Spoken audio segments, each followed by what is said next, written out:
see. Yep, there it is. Hey, all right. There we go. Hi. Hey, everybody. There we go. Oh, it's choppy again. Damn it. I don't know why that is. Does it settle in? Does it take a minute after it? I don't know. Choppy, choppy, choppy, choppy. Working on it. I think it's mostly a software issue. Yeah, it's going to drive me nuts. Is it until the stuff loads? Is that it? Might be. Could be browser source stuff. I'm going to work on that. Nerding out just now. Hi, welcome to the show. How you doing, everybody? Welcome. Thanks for joining me in the ever progressing wrestle I have with technology to one man band my show onto the air every single day. It's a good time. It is. It really is. Lost Scraps. Thanks. Yes. You know who the first person to tell me my name backwards is Lost Scraps? Santa said that when I called into a radio station where Santa was there when I was 9 years old, and you could call in and win a present. And I called in and I got through, and Santa said, "What's your name?" And I said, "Hal Sparks." And he said, Hal Sparks backwards is Lost Scraps. That's French for garbage. And I was like, Santa's kind of a jerk. I guess I'm on my own. I gotta be in charge of my own presents at this point, really. So, hi, thanks. Glad those that are joining us that have not seen me since Lab Rats, apparently. Yeah, my hair's long. I had a COVID do, and I've allowed it to grow, and you're just gonna have to live with that, and that's life. That's how it works. And I'm not apologizing anymore. I'm not completely convinced, because of how awful 2020 was, that there won't be some sort of follow-up, not a pandemic necessarily, but some sort of, we'll get out of this just in time to go like, life is back to normal, and then everybody's like, there's an asteroid, whatever it is. So you know how they say dress for the job you want, not the job you have? I'm dressing for the job I'm afraid I might have, which of course is Apocalyptic Wanderer. So in heavy metal video. So that's where I'm going, and I'm for it. I'm a COVID dude with a COVID do. That's totally true. Thanks, Donna. I like the look as well, and I'm keeping it. Damn it. And it's, and there's two great elements of having my long hair back. A is I just in general missed it, and I feel more myself when my hair is long. That's just true for me. All right.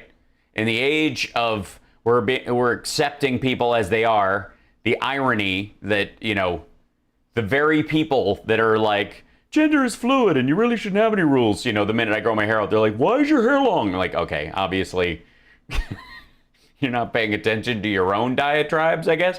But the best thing about it is, of course, it helps us find which trolls in there are working at Eastern European troll farms, because they have kind of 1958 ideals of what a male hair should look like. So they always write stuff like, "What does this girl do it?" And then you're like, okay, where are you, in the Czech Republic? Right. I hope Fugle saying doesn't chop his locks either. You two are, oh, thanks. Yes, I think we need to do a show together with this. Damn, it's like the choppiness is, and it's only happens sometimes. I can't figure out what the kind of thing is. It might just be that, is it the jar? The jar is chopping things up. I'm gonna kill the jar temporarily, and I'm gonna kill this graphic temporarily, and see if it's the software just dealing with it. I think it might be. That might be the key. I'll chip away at this and figure it out, because it's something I can only check live. So metal hair will drive you mad. That's right. Metal hair will drive you mad. The door is ajar. It totally is. So first of all, it's like I wanted to point this out.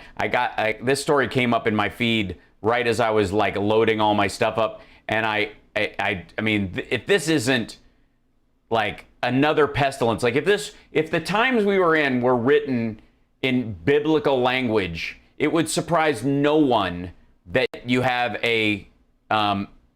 you'd follow a disease pestilence with a cicada plague, right? The idea that you were overrun with all these, bugs and whatnots. Let me see. I'm gonna cut this guy off. My guess is that it's going to be all the little extra pieces are being the weird part. So I'm sorry, the jar has to take a nap for a while. That might be the thing. It's browser source stuff, which stopped the software from opening entirely, and now it's just making it choppy. All right, got it. Okay, so check this out. Police say a cicada is responsible for a car crash in Ohio. I was born in Cincinnati, so that's why I'm sure this came up. Said a cicada is responsible for a single car crash in the city's East End neighborhood Monday evening. It was apparently they got it for DUI. While the driver sustained only minor injuries, the cicada was not as fortunate and was found dead on the car's floorboard. Apparently beaten to death by the driver in a panic with a bug flying around its face that was like as big as your thumb. So, oh, thanks, Myra. We'll get there. And again, I'm going to have to, I think I will have to like put highlights in my hair or something. It's going to need blonde streaks for the mayoral run. It's going to have to be an outfit. I'm going to have to craft it somewhere. I think overall the outfit I'm designing for when I run for mayor will be like a cross between like David Lee Roth and Mr. Glass. I'll figure out. It's going to be that kind of zone. Yeah, I don't think it should be frosted tips. I think it should be lines. I want a cab tractor. I can't. I have nowhere to put it, but I would love one. But I don't. I love any technology. I'm going to show you guys some technology that I'm working on in a little bit. Let's see. And this guy, that's what's happening as well. Is the alert box is being a jerk too. I'm just gonna have to keep an eye out. I'm gonna turn off the alert box temporarily because I think that's part of the problem. So if I miss a super chat or something, I apologize. But that's what's making my feed choppy. So yeah, totally Zaphod Beeblebrox from the original BBC series. Big collar, sharp shoulders, whole thing. Hype train. Welcome to the show. Don't forget to like and subscribe, thumbs up, and all that kind of stuff. If you're here, it doesn't take any. Just click the like. And if you hate me and you're here and you're hate watching, please, by God, click the thumbs down because the algorithm doesn't care. It really, really doesn't. And by the way, we got, I don't know how many of you actually saw this, little exchange that I had yesterday. I'm not going to pull it up because I'm afraid of crashing my system even further or creating some sort of like cross the streams thing with YouTube. But I had so jumping page to page is what does it. Yeah, and then it loads the stuff and then it gets, all right, so I'll figure that out. I got another strike. I got a community guideline strike. Hold on, and let me see if I can bring it up because it's the weird part is I was going to appeal it, and then the last time I got shut down, the reason I got shut down is because I appealed, and so I had to go through that whole diatribe, on Twitter with Team YouTube and get my stream. Here, I'll show you. So, close this. Hold on. See if I can get this up. Is it review? Yeah. So,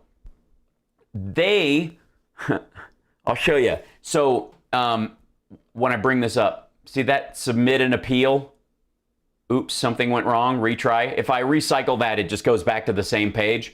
But the issue is that they fixed it on their end from the inside because I called them out on Twitter again right away. I was like, why am I debunking this guy's nonsense about vaccines where they're trying to talk people out of getting the vaccine? Let's be abundantly clear. The Trumps, more than any other group, are talking out of both sides of their mouth. The GOP in general is doing it, but the Trump clan is doing it entirely, which is, give my dad all the credit for the vaccine. If he didn't do the vaccine, we wouldn't have it, and it would have taken a lot more time, and it never would have worked anyways, and it was just magic and all that. P.S. Do you really trust Dr. Fauci and the CDC and the NIH? How, it seems dangerous. I wouldn't do it if I were you. Like, that's the entirety of they vacillate between those 2 points. They never overtly say don't take the vaccine part because they've all been vaccinated. But they play footsie with it all the time.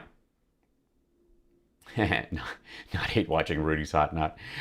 Okay, so we have a bunch. Now, the nice thing about Rudy today, and I have not heard this. This is a full 40 minutes. We might have to jump through some of this because this is the whole phone call that when Rudy was talking to Is it Andrei Yermak? See, Andrei Yermak, senior advisor to Vladimir Zelensky, the president of Ukraine, right? And there were bits of this that CNN put out. Now here's the whole 40-minute phone call. Yes, hello. Oh, what in the world was that? I didn't realize it was a radio show. Hold on one second. Kind of what? Very well, and you? I'm very good. Okay, so they're miking this, they're recording it in the room. So we now know, just in the first eighth of a second, that this is from the Ukrainians. Thank you. Congratulations again. Thank you very much. Yes, thank you very much. It's really very important. It is. It is. I was telling people, and no one believed me, that I thought that servants of the people would get an absolute majority on their own. And no one said, oh, no, the polls don't show that. Oh, it's too hard in the individual mandates. I said, no. I guess that starts with Kurt Volker. So very good. Yeah. It's really, we're spend the all days to yesterdays together, all our team. Hold on. This is going to require something. Wait 1 second.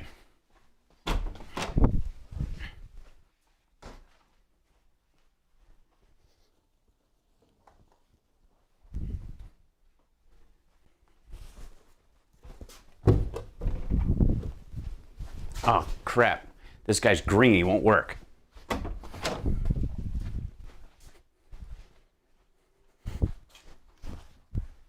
Love you.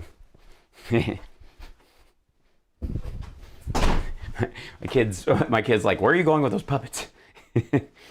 Okay. Waiting for the results, and yes, really today we are what it's most important that the practically all more not ambitions, it's more faces of old power. It's absolutely the people. It's extremely rich, extremely who participated in 2 or 3 parliaments of the past time. Mm-hmm. It's absolutely now change. Absolutely young people, new faces appeared, and that's great. I really, really am pleased, and I wish everyone all the best. The challenge will be the oligarchic system, and I hope that you, as president, and everyone are able to figure out how to really change that. Absolutely. We are hoping we are very happy. Thank you for congratulations. Yeah. Okay. Let me place the call to Mr. Giuliani. Stay on the line, and I'll... Kurt, tell me please, we now are coming, Igor Novikov, you know him. Yeah. If it will be right if we are talking together, or it's better, your recommendation, or it's better directly with Mr. Mayor?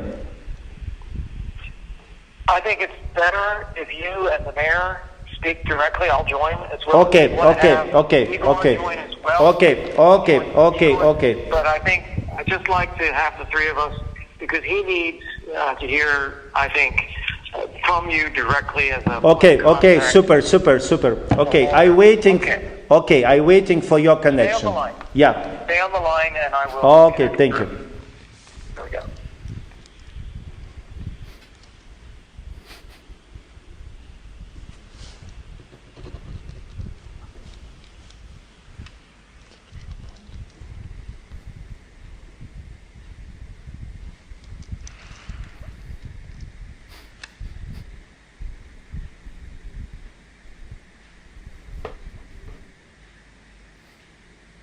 I guess Rudy's going to have to play. The purple puppet's going to have to be Rudy as well.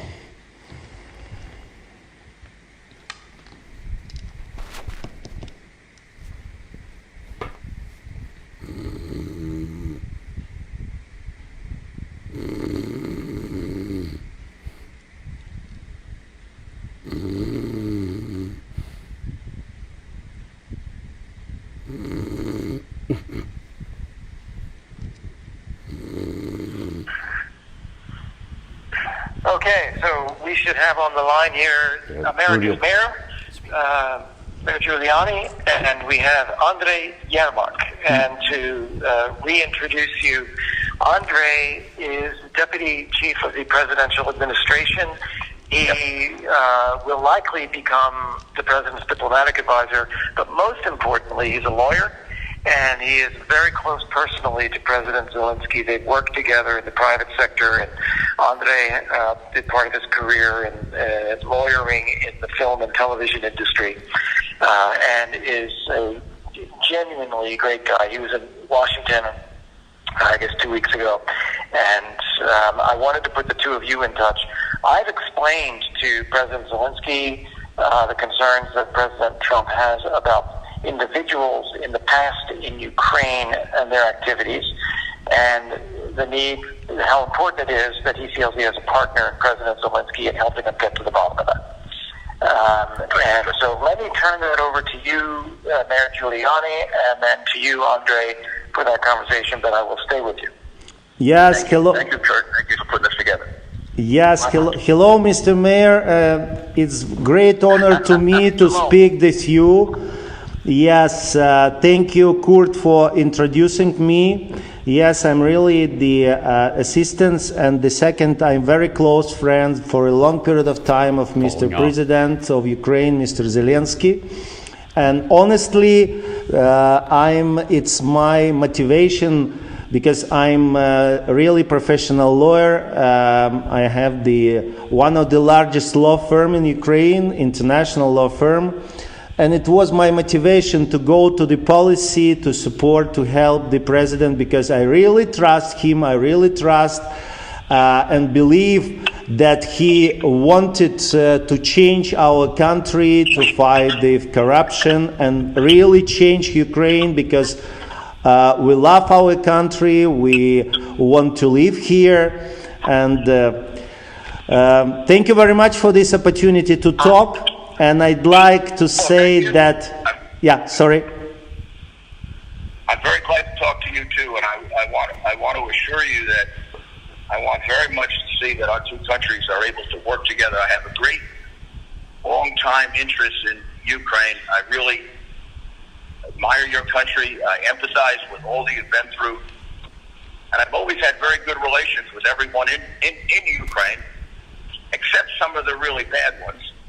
And I would like very much to see this president be successful. So any way that I can help, thank you very my responsibilities as the president's lawyer, I'm happy to do that. Thank you very much. And I'd like to say that first of all, me personally, I want to let you know that I'm huge fans of your unparalleled success and as a mayor of New York. I like New York very much. And it really was great, and a lot of people in Ukraine then said about New York, about the examples, an ideal mayor told about you, and it really was great. Yeah. I'm very humbled by that. Thank you. I'd like to say that despite I have the honor, and on behalf of the President of Ukraine, I'd like to say that I will be honored to meet with you personally in United States, or if you have the opportunity, have your time to meet in Ukraine and tell you, you know me personally, and we absolutely open, we absolutely work properly. It's mean that in any time when you will have opportunity, we will be welcome to you to Ukraine to meet in the level of the president, in the level of our team. I'd like to pass this information directly to you. Well, thank you. So, And yes, go ahead. Do you want to discuss it now on the phone, or do you want to get together? Do you come to the United States regularly? Yes, I was. It's unfortunately you was in the business trip. Then I was in the United States the couple of the weeks ago. But I'm planned maybe in some soon in the future to be in United States, and of course let you know. And of course I'd like to say that now we have directly communication between us, and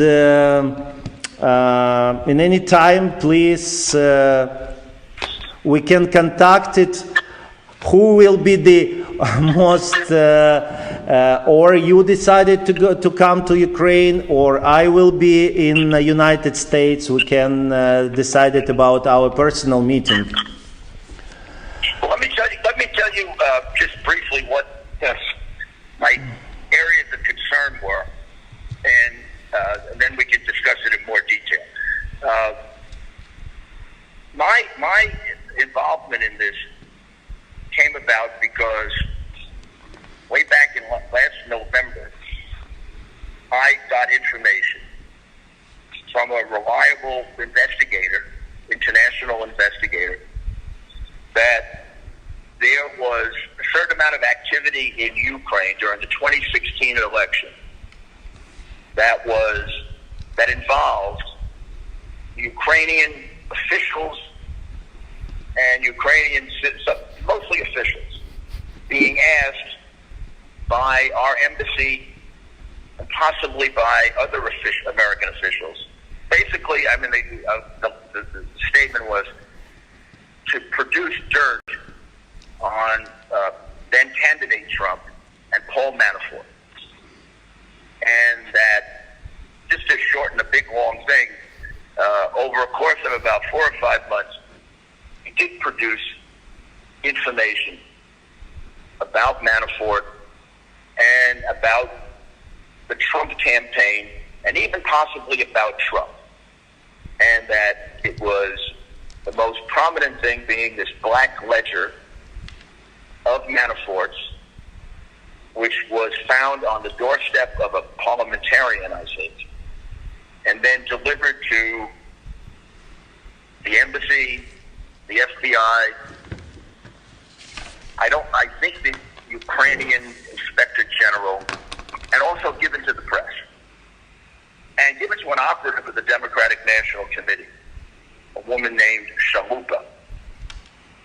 So, when I heard that, and I was told that the former prosecutor general was willing to talk about it, I tried to get him to come to the U.S., showed him. And the State Department blocked his visa. So I set up a Skype videotape conversation with him. And during the conversation, he told me all about that. And he also told me he was fired, which I didn't know about. He was fired because Vice President Biden threatened Poroshenko with not getting a loan guarantee that was critical at the time because the country would default. So I said, is there any corroboration of this? And then we set about doing that, and we got the now present prosecutor general to basically say the same thing, several other people, and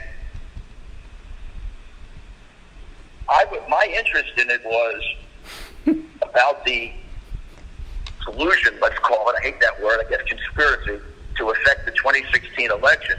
But here I was stuck with this allegation about Biden. And I didn't know what, I mean, now it's out of my hands, it's being investigated, but at the time I wasn't sure who would investigate it. And then during the election, when Mr. Zelensky got elected, we were really very happy because we thought, this is an independent guy. He's outside of the political system. He seems like he's got a very straight background, unlike, unfortunately, some other people in Ukraine. And he'll just take an honest look at that. And then he made a statement during the election, or shortly after he was elected, suggesting that he thought the investigations were political.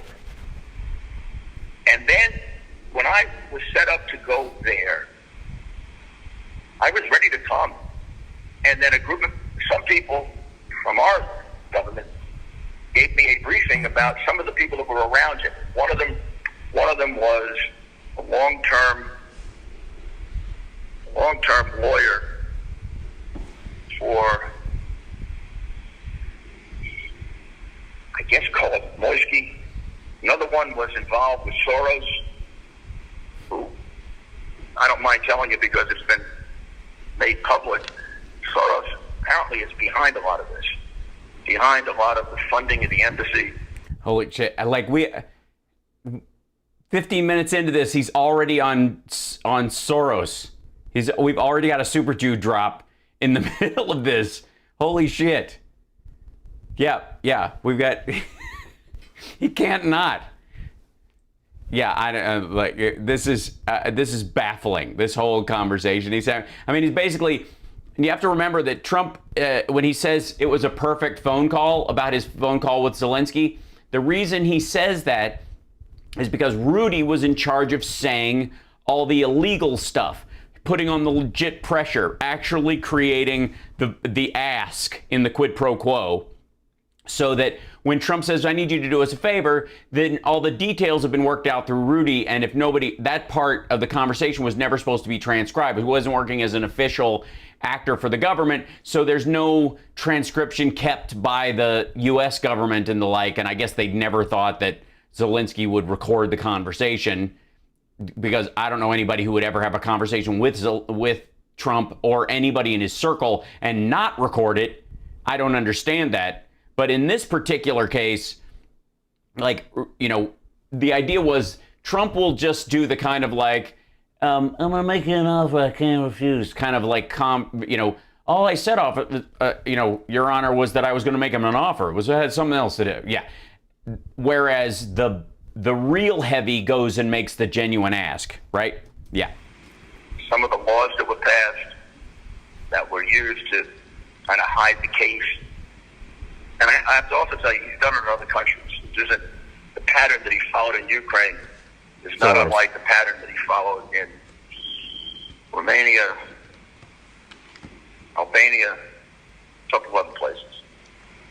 So having said all that, I wanted to meet with the president-elect, really just to say one thing to him, which is what I'd like to say to him now. Just let these investigations go forward. Get someone to investigate this who really is honest, who isn't going to be intimidated, and then we can get all the facts. Because no matter how much we try to get it here in the U.S., even the FBI or some of this happened in Ukraine, and if they can dig it up, it'll be very valuable to make sure it never happens again. And I have no interest in anybody not telling the truth or exaggerating, or it isn't about political favor. It's about, this was a very serious thing, and you shouldn't feel terrible because it involves some other countries too. It isn't just Ukraine in which this was done. There are 3 or 4 other countries in which similar things are going on. And all we need from the president is to say, I'm going to put an honest prosecutor in charge. He's going to investigate and dig up the evidence that presently exists, and is there any other evidence about involvement of the 2016 election. And then the Biden thing has to be run out. I don't know if it's true or not. I mean, I see him bragging about it on television. And to me as a lawyer, it sounds like a bribe. A bribe is offering something of value in exchange for official action. So he offered Poroshenko a $1.2 billion loan guarantee, critical to Poroshenko's success as president, in exchange for... By the way, when he says I see him bragging about it on TV, it's because Biden, on behalf of the administration and the entirety of the U.S. government, was predicating this loan guarantee on removing people who were working as sock puppets for Russia and undermining the government of Ukraine and not prosecuting the corrupt individuals in there. And this guy was on the take, and he ended up fleeing the country and was under the protection of Vladimir Putin. Everything about this is right. Everything's above board. And Biden actually spoke in front of a giant crowd of people, large crowd of whatever, on a panel with 3 other people talking about how he got it done. The reason he was bragging about it is because there was nothing to be ashamed of. Getting rid of a prosecutor general that he didn't want to get rid of, which is official action. Somebody in Ukraine's got to take that seriously instead of what Lukashenko did, which is he announced that he was investigating it, and then all of a sudden he announced he wasn't investigating. So that investigation of Burisma has been started, discontinued, started and discontinued about 3 times. So what I wanted to tell the president is be careful. Probably that's a little arrogant to say that. I shouldn't say that about being careful in his country. but I mean, just as a person interested in, be careful of the people around you, because they can very easily get you into trouble. On the other part of it is, I don't want to speak for the president, I'll speak as his friend, to see some people around him who weren't just opposed to the president, but said some very, very personal, nasty things about him, is trouble. As his friend and advisor, I look, some of the people he's closest to now were people who opposed him on the world stage. I can't mention who they are. He has no problem with supporting Hillary. You were a Democrat, or you were more liberal, or you thought she'd be better for the country. Okay. But it's the things where people said that he's unstable, he's going to be impeached. That gets kind of personal, and it interferes with a really good relationship.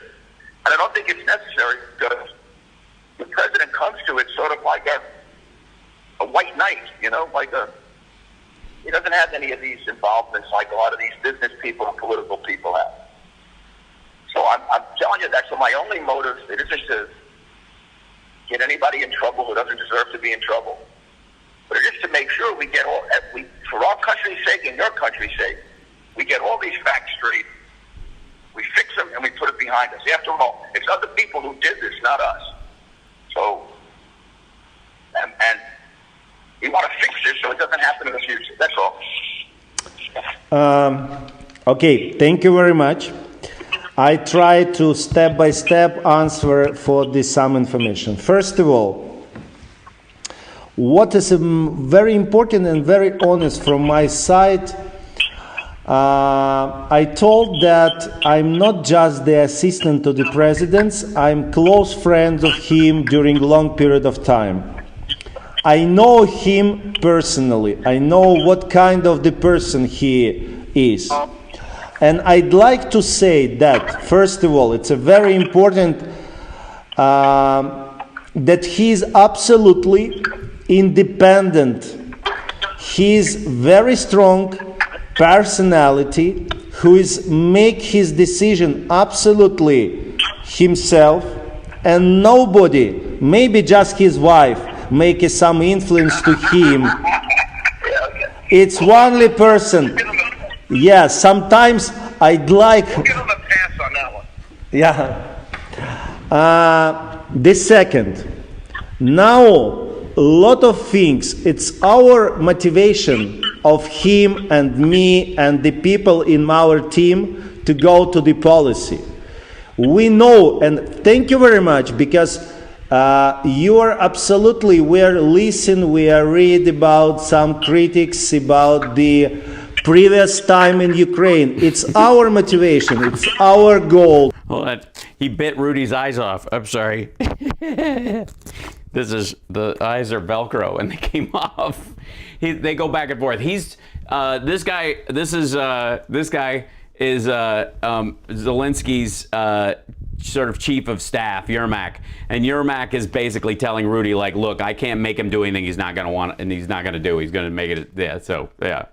To change this corrupted system in Ukraine. Now things, a lot of things change. As you know, yesterday, so the president's party won a landslide victory in the parliamentary elections. Oh yes, congratulations. Thank you very much. Meaning that now, finally, after practically 2 months, we in the position of the form new government to change the law enforcement officials, to change the lot of people, because practically we have not opportunity to change just the Ministry of Foreign Affairs. We 2 times sent it our request, but Parliament not voted. But now we have new people. Absolutely, we are change.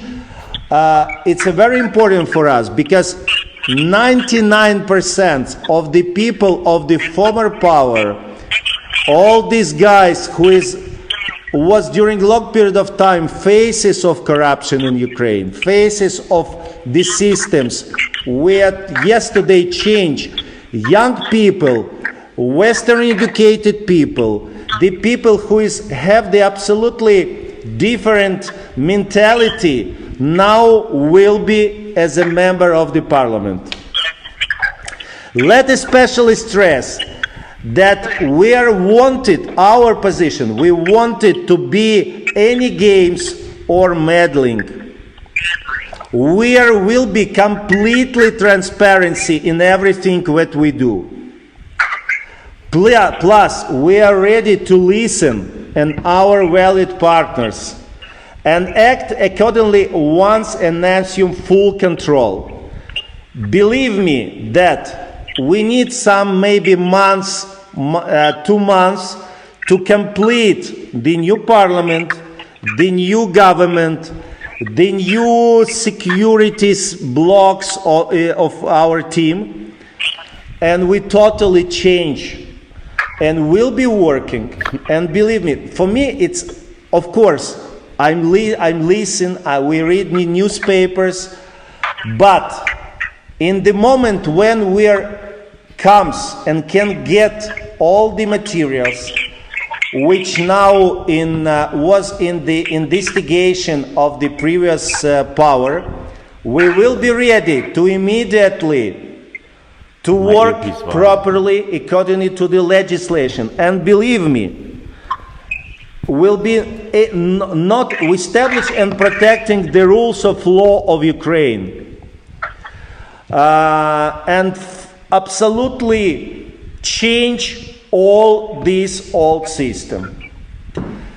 And we be ready this day immediately communicated to coordinate, to work and investigate everything which you listed. Plus, I'd like to say that we are absolutely, it's difficult to say when you comes to the power, but during 2 months you have not real power because we have not our security blocks, we have not parliament, we have not cabinet of ministry, and we are all this. Why yesterday's victory is so important for us? Because we now understand that we are really have in the hands power and can go forward. And believe me, everything which you listed, because honestly, just we understand why I'd like to and ask Kurt to make this conversation, because I'm honestly wanted to show that beginning of this moment, where can in any time to communicate to speak, to discuss everything. And it's necessary because about your wishes to come to Ukraine, we get just from newspapers. We never received official information. And now, if, for example, you decided to come, or it will be my wishes or of somebody of our team, we can connect directly without any people, without any persons. And I'm absolutely sure that all bad things which we have in general in our relationship between Ukraine and United States, and sometimes honestly not very good images, we live in the past. Because we knew people, the people who is just 1 year in the policy, but we, all of us, very good educated, we have the absolutely new mentality, and we are really wanted, with help of you, with help of United States, really change our country.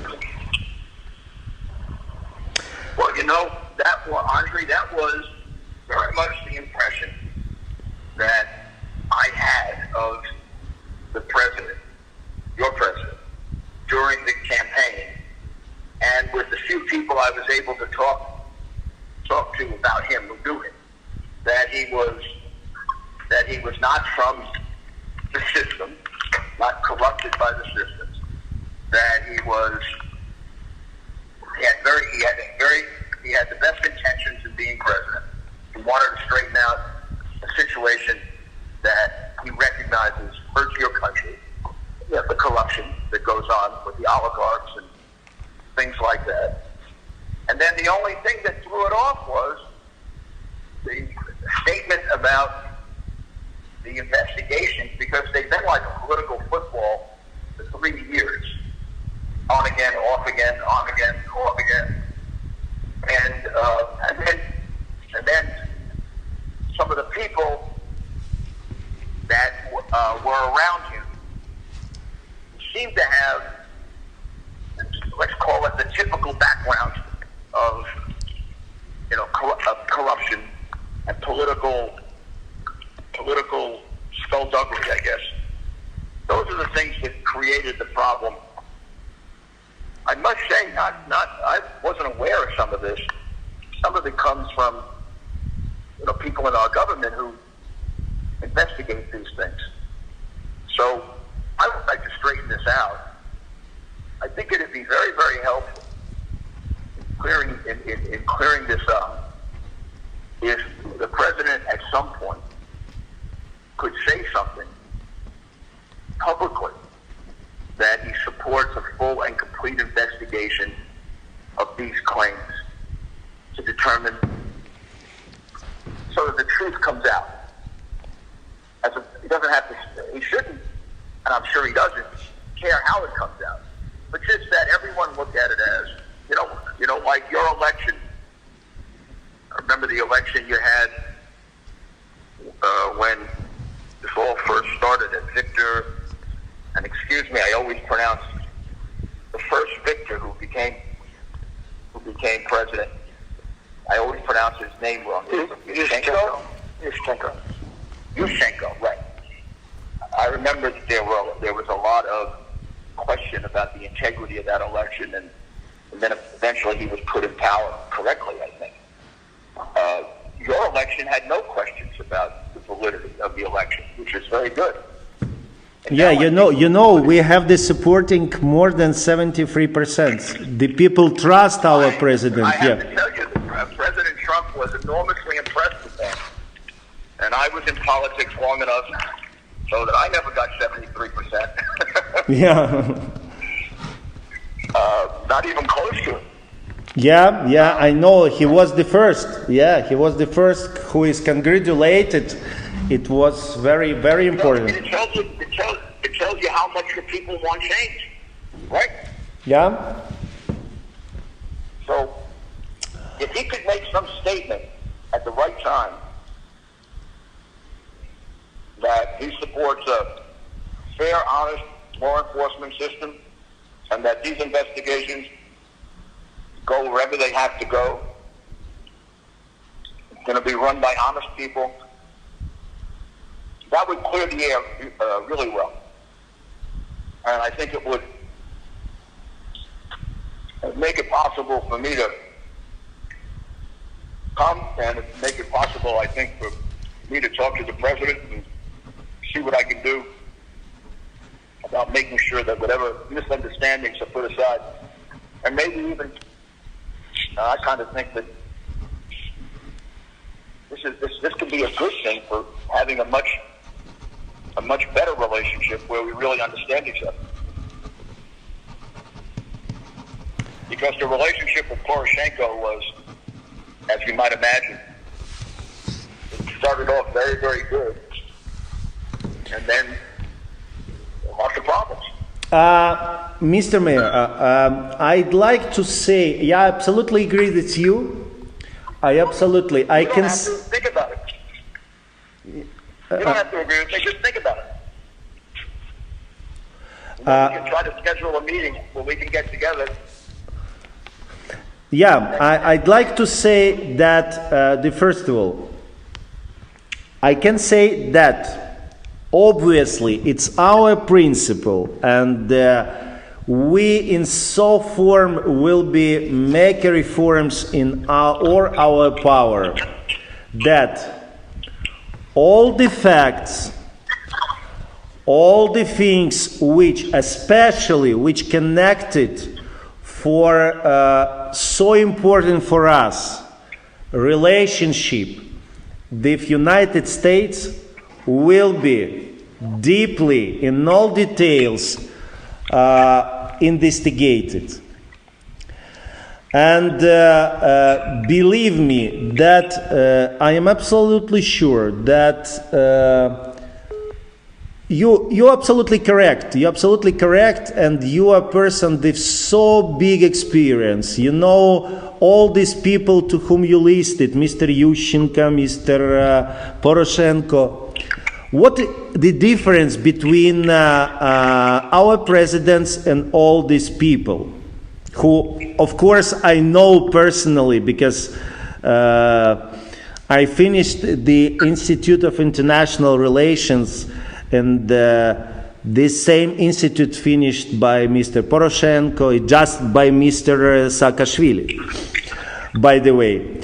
But the difference is following. We coming to the policy not be absolutely connected to any oligarchs, to any people, because we have our own business. We are working, and our motivation, it's really change Ukraine. And we wanted to play any games around some investigations, some very important questions, and we are absolutely have opportunity, because you know that not a lot of people have so independence and so rights to be open. If the people come to the power, be connected, be obliged to somebody, it's difficult. It's happened with Mr. Yushchenko, it's happened with Mr. Poroshenko and many others. We not oblige anybody here. We not connect, we not linked, and absolutely our president's the person who can make and build his tragedy of Ukraine.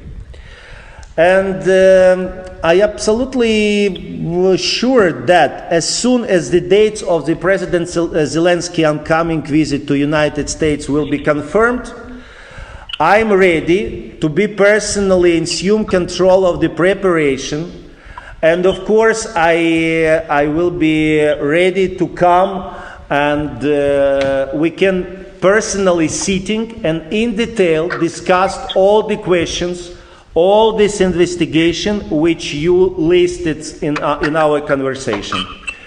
And of course in the same Yeah. Andre, I think it would be good because there are a couple of things that I think would be helpful that I want to share with you that are we really should talk in person about. And I think it would be good if I can give you a couple of days, call you back or through Kurt. It'd be good if we could have just an hour together. You know, you, me, and Kurt, or whomever else. Right? It doesn't matter who's there. It's just that we talk personally. Because there are a couple of things I can tell you that I think would make this much, much easier. Because I want to, as I told Kurt, this whole situation is a little beyond me. It's not just me. But I think I know how to solve it. But I got to explain it to you, okay? Mm-hmm. Could I jump in here and make a couple of suggestions to that? One thing, Mr. Mayor, you may not be aware of is President Zelensky and President Trump may be speaking on the telephone this week. A congratulatory phone call, which I think is a very good thing. Good to congratulate and just have a tremendous... Yeah, it's a great thing, especially if someone keeps a full and accurate transcription of it and keeps it on a server, and then, yeah, that leads to an impeachment. Just for the record, that's what he's referencing.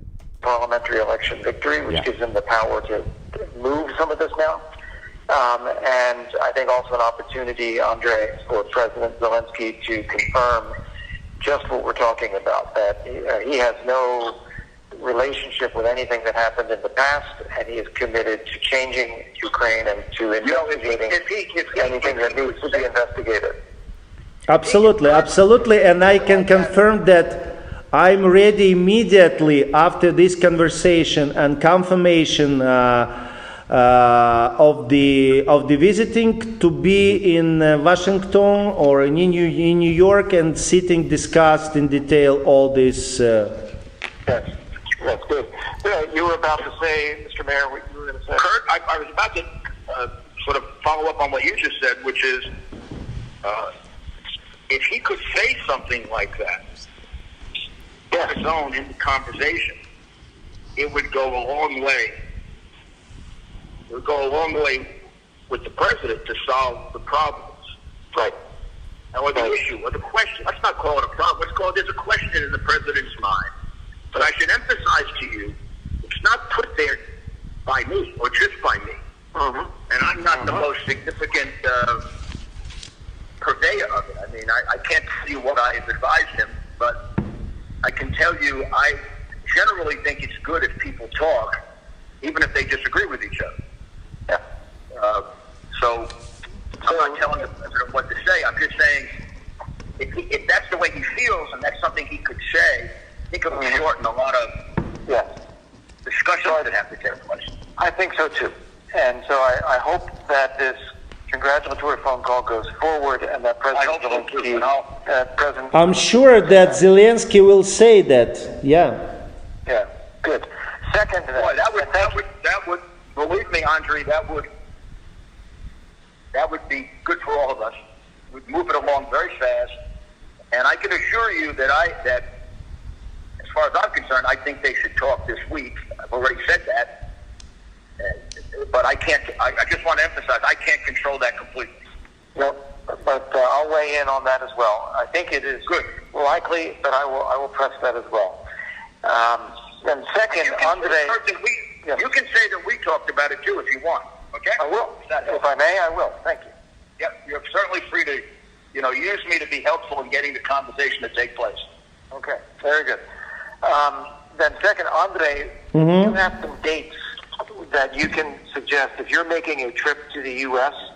After such a call. Send us some dates, and we'll try to... I can tell you, Andre, at the end of this month, the beginning of next month, if this is easier, okay. I'm making a brief trip to London and a somewhat longer trip to Madrid. And I just may have to go to Albania. So there might be a couple of options that are a lot closer for you that I can give you. You see, for me, it's not a problem. If we decided, let's meet in Madrid. Okay. Okay. I will come especially to meet with you. Okay, for me it's okay. I'll give you my schedule. Okay. All right, And when I have the opportunity to visit and United States and Spain, to meet with you in Madrid, and then decided and to go for the preparation of the visit to go to Washington as well. Excellent. Well, I think this was a very useful conversation. Thank you very much. For me too, it's very important. I agree My with you. I'm glad we had this conversation. Yeah, Thank I'm you. glad Thank you very much. Thank you very, very much. And Thank you. yes, Andre, my thank you. Have a pleasure. good day. Thank you, Mr. Mayor, and thank you, Kurt. Thank you very much. Yep, I look forward to seeing you. Bye-bye. Okay. Bye-bye. Well, that's the whole call. I don't know that you've heard the entire call anywhere else with minor interruptions like that. And I think the biggest standout in it is obviously that Giuliani the entire time is saying that Trump is basically upset that they haven't moved forward with this. And when he's like, it would go a long way towards smoothing things over, what he really means is with Trump. So look at that. How do you like that? Wait for the CGI remake? Yeah.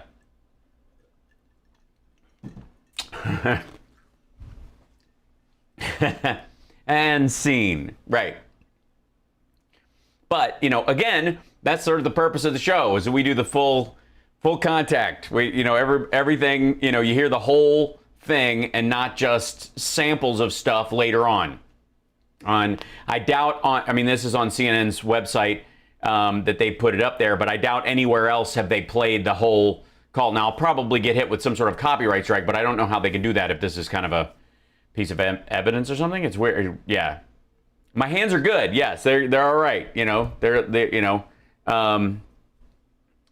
luckily these little felt guys aren't too heavy, but holding your arms up and doing that the whole time, thanks, Dragonfly.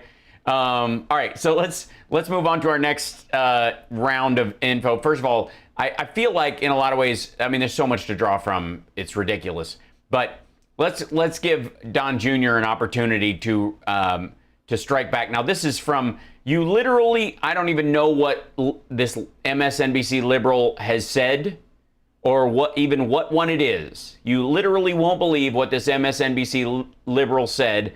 My reaction. So I literally won't believe it. So you're not playing the clip, and I'm going to see it. You literally. So you're going to misuse literally in the title. Please tell me you're playing a clip so it's not about belief. I can see it with my own eyes. Is right? Guys, if you want to see peak... Guys, if you want to see peak losership... liberal insanity, peak Trump derangement syndrome, you got to watch this video. This is a New York Times writer on MSNBC. I guess it Okay, so it's not an MSNBC liberal, but it's a New York Times writer. was this weekend, and they've lost their mind. Oh, and then you wrote your notes down over on the left this time. So your little like crib notes are here, are they? Are they just written on the back of a Sudafed package? Yeah, you can't even just you can't memorize Their mind. You can't remember what you were going to say 4 minutes at a pop. America Thanks, Melissa. is one with whiteness, and until we change that, where do these morons get this stuff? Right? She was disturbed to see dozens of American flags on cars on Long Island this weekend. Dozens of them. Yeah, on the same car, I think. Guys, watch this video. I'll be back with commentary. I know, Dad, it's going to be fantastic. I think this is another area where Democrats really need to get... Okay, and this is, by the way, this is a, let's see, Washington Post article. Too many people are still underestimating the Trump threat by Max Serious about talking about what this threat is. I think you said it really well, Joe, a minute ago, where you talked about the need to stop being surprised by all of this and start taking it seriously. It's really concerning to me that the Democrats haven't just gone ahead at this point and said we're doing this on our own in terms of getting a commission together to explain to the American people how we allowed the insurrection to take January 6th place in the Capitol. I think that really needs to move forward swiftly. Agreed. I can't believe she said this. You know, the reality is here that we have a large percentage of the American population. I don't know how big it is, but we have tens of millions of Trump voters who continue to believe that their rights as citizens are under threat by simple virtue of having to share the democracy with others. I think as long as they see Americanness as the same as one with whiteness, this is going to continue. We have to figure out how to. Yeah, she's concerned with tens of millions of Trump supporters, not necessarily even Republicans, but the hardcore Trump supporters who believe that America, that absolutely subscribe somehow to a whites only kind of an attitude. To get every American.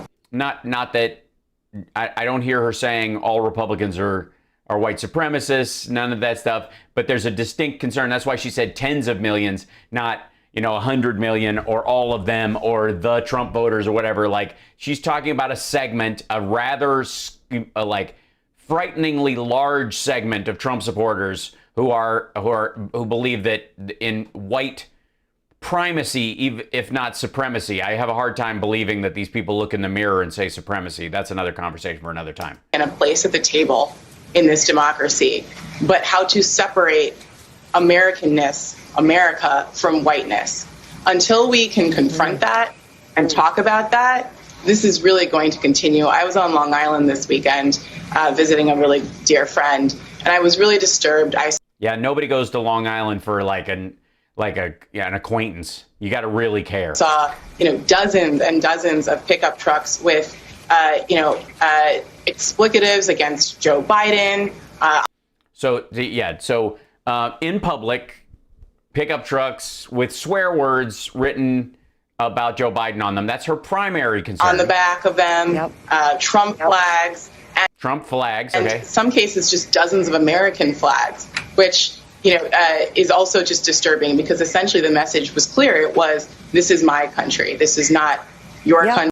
Right, yeah. The Trump supporters believe they own the right to that, even though they seem to, in a lot of fronts, they seem to prefer the Confederate flag.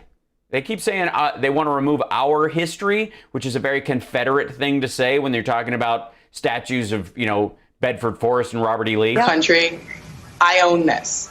And so until we're ready to have that conversation, this is going to continue. What really is concerning to me as well is it's not just Democrats in Congress. I think there's a large percentage of Americans, even some of my colleagues in journalism, who are invested in some way in pretending that this isn't the threat that it is. That is the real concern. Because, the Trump voters who are not going to get on board with democracy, they're a minority. You can marginalize them long term. But if we don't take the threat seriously, then I think we're all in really bad shape.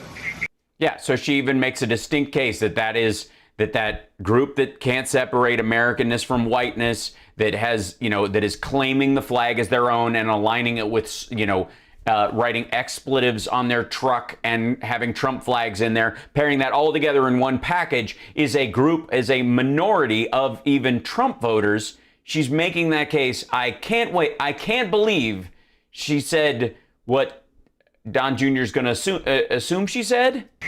Thank you, Melissa. Totally agree. Mara Gay and Tom Nichols. Guys, do you see how insane these people are? Do you think these people have any understanding of what America is about? Yeah, we're not talking about America. We're talking about your dad's followers, your dad's cult. Literally the most welcoming place anywhere in the world. Yeah, but your dad's followers, a very distinct group of them, the deplorables, as Hillary would call them, which is there's this basket of deplorables. These are the Trump supporters that are irredeemably gross. And then there's the reachable ones. She was being mitigatory and trying to be slightly inviting. She was making the case that you can reach some Trump voters, especially the Obama crossover ones, which was weird. So, yeah, we know the country's inviting. We're saying that, and I believe she's saying, if I may interpret, because I speak smart person, I might be able to translate into idiot for you, that she's saying that these groups, these are not the most welcoming. As a matter of fact, they're the love it or leave it at best, fuck off and die at worst. It's absolute insanity. I mean, that she would associate American flags with whiteness as though... She doesn't. She associates the usurpation of dozens of them and F. Biden stickers and a Trump flag, the usurption of that. So there are no other people who are patriotic citizens who aren't white Yeah, that's no. You don't get to claim patriotism because of what she's saying. And by the way, I know you wrote down, or someone did for you, what is it, the Heritage Foundation, or was it one of Ben Shapiro? You just copy down what Ben Shapiro said again, and then you're just repeating it in a shorter video, hoping you get enough rumbles to pay for this afternoon's blow. Is that what we're doing? That America is one with whiteness, and we... America isn't one with whiteness. A distinct, scary group of Trump supporters is. That's what. And by the way, I have to say, a bit of a mea culpa. I literally don't believe what this MSNBC liberal said, according to Don Jr. I don't believe that. Literally, I don't believe he's saying what she was saying, or she said what he's saying she said. So yeah, this, I mean, is actually the most aptly titled video in his repertoire. We must break that. Are you out of your mind? I mean, these are people writing for the New York Times. These are journalists. Right, this is true. They have no understanding of what America stands for, that it's the greatest country in the world. Yeah, that's why they're part of the process of the vast majority of Americans rejecting the jingoistic white nationalist bullshit that a chunk of your followers believe. That people of all races, colors, religions have the most opportunity here of literally anywhere in the world.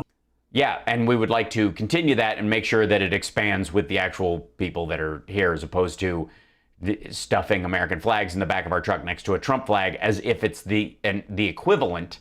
Driving around with expletives painted on your truck. None of that actually is in line with any of that kind of open patriotism you're talking about. World, and I'll have to say that, in my opinion, so the fact checkers don't ding me, because, they make a habit of just trying to do that. Sorry, what, ding you on what? And I'll have to say that, in my opinion, so the fact checkers don't ding. Well, yeah, because your opinion is shit. Like, you could literally say anything in your opinion because no one actually knows what your root base is on anything, on philosophically, intellectually. Does anybody know where this guy stands on anything other than "Dad was right, guys"? Don't ding me because they make a habit of just trying to do that. But this is the insanity, guys. Trump derangement syndrome is very, very real, and it's manifesting itself in our journalists. These are the people in journalism. It's very Wait, journalists are the people in journalism? Is that how they got there? Oh my God. Similar, in my opinion, in academia. Yeah, where academics are. These are the people teaching our children. Academics are in academia and journalists are in journalism. And they're supposed to be the thought leaders of our country. They have... No, they're not. They're not the thought leader. They're not supposed to be the thought leaders.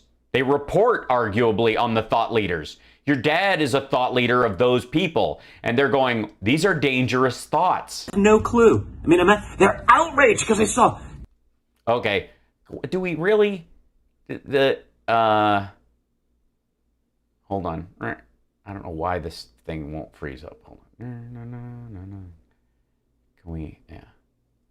Quit it. I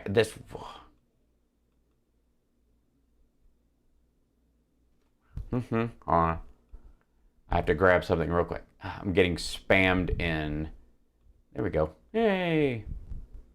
There we go. And then, hey. Okay. All right, go ahead. Continue. Sorry. Dozens of American flags, guys. Yeah, in the same truck. With a Trump flag in it. Oh my God! It's the boogeyman. It's an American flag in a... No, it's not. It's not the flag isn't the problem, dum-dum. America! Can't make this crap up, folks. You are making it up. That's exactly what we're watching. We're watching him make this up. That's what this whole thing is. You made up this controversy for yourself. You pretended she was concerned about something she wasn't. I mean, yeah, you can absolutely. And by the way, never try to limit my imagination based on what people believe is possible. I've never understood you can't make this stuff up, folks. Yes, I can. I'm an artist. I can make up anything. That you wouldn't, because it's unbelievable, is what you mean. Folks, but this is why we got to push back, and this is why we... Yeah, guys, it's why we got to like my rumbles. got to stay in this game. Yes, guys, in the game. Right. It's such a game. Oh, God. And by the way, so for the record, yes, you literally won't believe what this MSNBC liberal said. First of all, not an MSNBC liberal, a writer for the New York Times. I guess we're assuming because she's a woman and she's black that makes her liberal automatically, or that she doesn't like Trump. That obviously anybody who doesn't like Trump is clearly really a Democrat and probably hates our country. I mean, that's according right out of his dad's mouth, right? That's the entire argument. My reaction. I mean, I guess if you got to crank these things out, it's like toilet paper. Does it really matter? I mean, dude, this is like 4 minutes and 39 seconds, and you only had to check your notes 3 times. So, all right. Let's go to this real quick, because there's some folks that I just haven't had the joy of covering in a while. And Glenn Greenwald actually blocked me on Twitter a long time ago. And if you're wondering why, it's because he's an asshole. But this is him telling us that democracy is in peril. Now, this is also a dude that has helped put it in peril at every turn. Tech continues its mission to silence the left's quest to censor all dissenting opinion. And I'm sorry, is yelling fire in a crowded theater a dissenting opinion? Honestly, is that, I mean, because that's the analogy. And look, big parlors at the top. Dissenting voices one by one. This week, liberal journalist Naomi Wolf was the latest victim, suspended. Oh, was she a victim? On Twitter for sharing controversial opinions about the coronavirus. Was she? Or was she suggesting multiple times that people take chemicals into their body that are not vetted? Journalist Glenn Greenwald called out the tech giant's free speech crackdown, tweeting, I mean, there's a dozen reasons why Naomi Wolf would have gotten kicked off a while ago. I don't know why. Some people, they just takes them a while to get around to it. There's a virtual industry of operatives funded by the Atlantic Council, which in turn is funded by Gulf state despots and U.S. intel agencies and NATO governments. It's a veritable conspiracy theory of human centipedism, whose purpose is to demand the internet be purged of anyone dissenting from their orthodoxies. Really? Is that they're not doing a very good job then? They're 3 organizations deep, and yet a lot of these folks manage to keep their accounts for a very long time, and it's only when they start talking in like hate speech or suggesting people pour bleach up their ass that they suddenly get kicked off. Now is Pulitzer Prize-winning journalist and author of Security, Democracy, Glenn Greenwald. Glenn, thank you very much for coming. My fight for press freedom and justice in Bolsonaro's Brazil. You are very much in demand because you tell. Yeah, no, he isn't. Like it is, No, it wasn't. It was easy to. I mean, if he was if he was very much in demand, he wouldn't be on your show. He'd be on Hannity probably, and it would be an exclusive and that kind of stuff. I mean, come on. Your experience speaks for itself. It does. But when we deal with people like... Yes, and Alan Dershowitz is still the greatest lawyer, and Rudy Giuliani will always be America's mayor. The President of the United States, Donald Trump, being banned from social media, to Naomi Wolf, who gets bumped and YouTube videos are disappeared, go into the memory hole. Do they? For what reason? Why are they getting kicked off? I mean, this video's on. You're talking about the dissenting opinion. This is Fox News Primetime. This is their own channel. You got 7.4 million subscribers. This video has 31,000 views. Not much, but it'll do. On a station with that many subscribers, that's a little weird. It's almost as if you guys are buying subscribers for your network. So apparently YouTube is just down. These dissenting opinions are going down in the memory hole. Here's a guy talking about dissenting opinions and how there's a secret cabal behind the scenes that are brooming all these things. And here he is on YouTube talking about it to someone on broadcast media who's going live via satellite through cable systems all over the country and then posting clips of it. I contend that, in fact, it's not really even about them. No, it's not. Definitely not. That is a message to everyone else. Yeah, it's just meant to scare you. The rest of us, it's not really about Naomi Wolf. And what was do we know what the last straw was for her? I mean, I don't pre-watch these things, so I don't care. Naomi Wolf, let's see. Naomi Wolf, Twitter, let's see. It'll probably bring up what the last, was it, what was the, why would they suddenly do that to someone to go away? COVID, Twitter suspends Naomi Wolf after tweeting anti-vaccine misinformation. Oh yeah, what was it? Dr. Wolf, well known for her acclaimed third wave feminist book, The Beauty Myth, posted a wide range of unfounded theories about vaccine. One tweet claimed that vaccines were a software platform that can receive uploads. She also compared Dr. Fauci, the top COVID advisor, to Satan, to more than 140,000 subscribers. More recently, she tweeted that the urine and feces of people who had received the jab needed to be separated from the general sewage supplies while tests were done to measure its impact on non-vaccinated people through drinking water.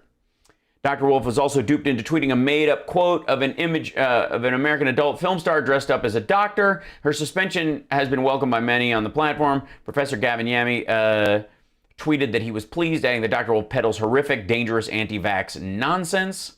But some have voiced concern her suspension was stifling free speech. There's a difference between like free speech and utter fear-mongering gibberish. And again, Twitter can make these distinctions. It's their network. Seriously, it's not a public utility. The idea that they're pushing the idea that I'm going to double up on too many ideas. That the right has been pushing this idea that they should be regulated like public utilities because they've used them for free and they think they should have every right to use them for whatever. Yeah. Just, I can post anything I want. Child porn, snuff films, anything. Just pictures of people chopping up puppies, whatever. They can't, it's free speech. Everything is art, right?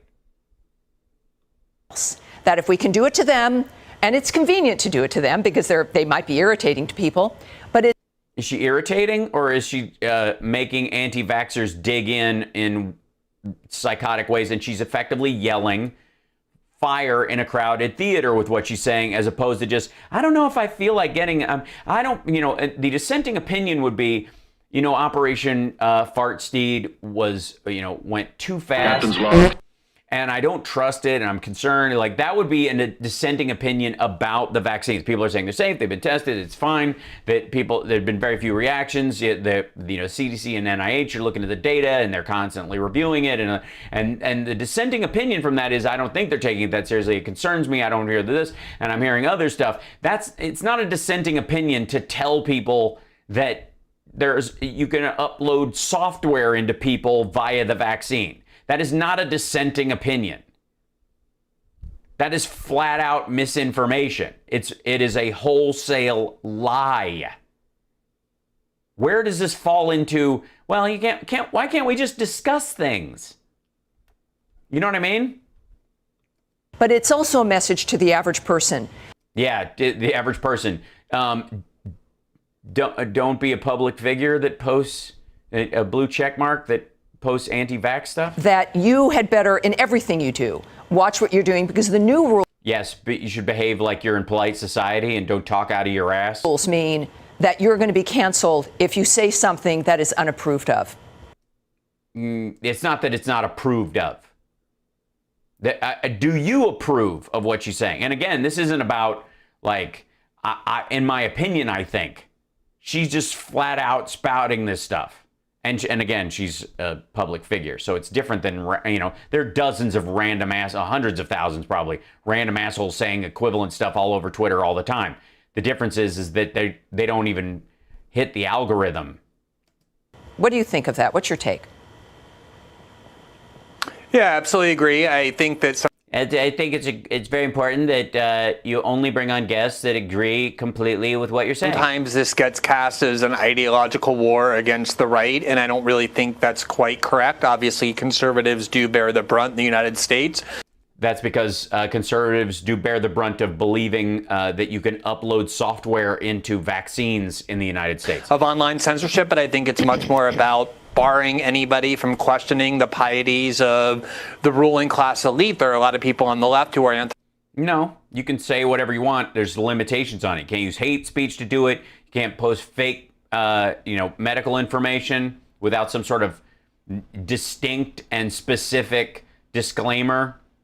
That's why even on television networks, they have those things that come up and go, the opinions expressed in this thing are not those of the show, and please consult your doctor before. And like even when you do P90X, it starts up with, you should, check with your physician before starting any exercise regime. Anti-establishment who also get banned. Naomi Wolf is no conservative at all. And the really interesting thing, Tammy, that I think is worth noting is that when Donald Trump was banned by Facebook and Twitter, a lot of world leaders, including ones who don't feel very positive about Trump, like Angela Merkel and Emmanuel Macron and the left-wing president of Mexico, condemned that banning and warned that if tech giants work with the government to ban whoever they want, democracy is imperiled. And no, if the government can force a tech company to carry the words of dear leader in spite of their terms of service, if they ultimately try to use their terms of service to broom people. And YouTube, hi guys, this is me defending you again, even though the algorithm watches my videos and then assumes I agree with the bullshit these guys are spouting, especially around vaccine stuff. That if I violate those, the terms of service legitimately, bounce my ass. That's how it works. But the idea that, when democracy dies when the federal government can force a private company, a social media company, by the way, where no one has the right to be there at any given time. It's a private endeavor. It's paid for by advertising or by membership, depending on the quality of what you're, the one you're in. And if the government could force them to print the words of our leaders, and they can't get rid of the person no matter what they say, that's when democracy dies. And I think that's the right message that lots of people around the world see, except for journalists in the United States. It's interesting with your tweet going through, right, the global establishment, having an interest. I wouldn't know what his tweet said because he blocked me. And, because apparently it's a democracy is dying the death of 1,000 cuts. In this foundation, this platform, several platforms that give average people a voice, which of course is irritating for them. And yet we had, I think it was Nigeria, where Twitter had taken off its leaders, a tweet by its leader, and they banned Twitter from their country. It's as though Twitter is being treated like a separate sovereign nation. No, it isn't. It's a digital entity.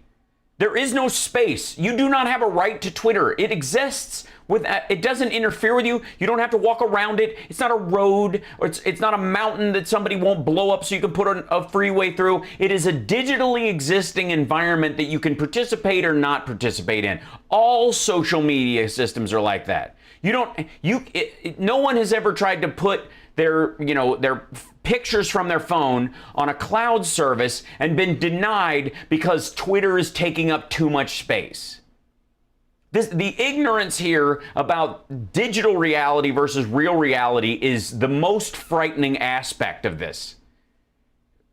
If that's true, then, is there a stack where Parler's now in the middle and Twitter is pushing down on it? Why don't you create a lot of other physical analogies about things that are digital? Because of its impact across so many boards and governments having to respond.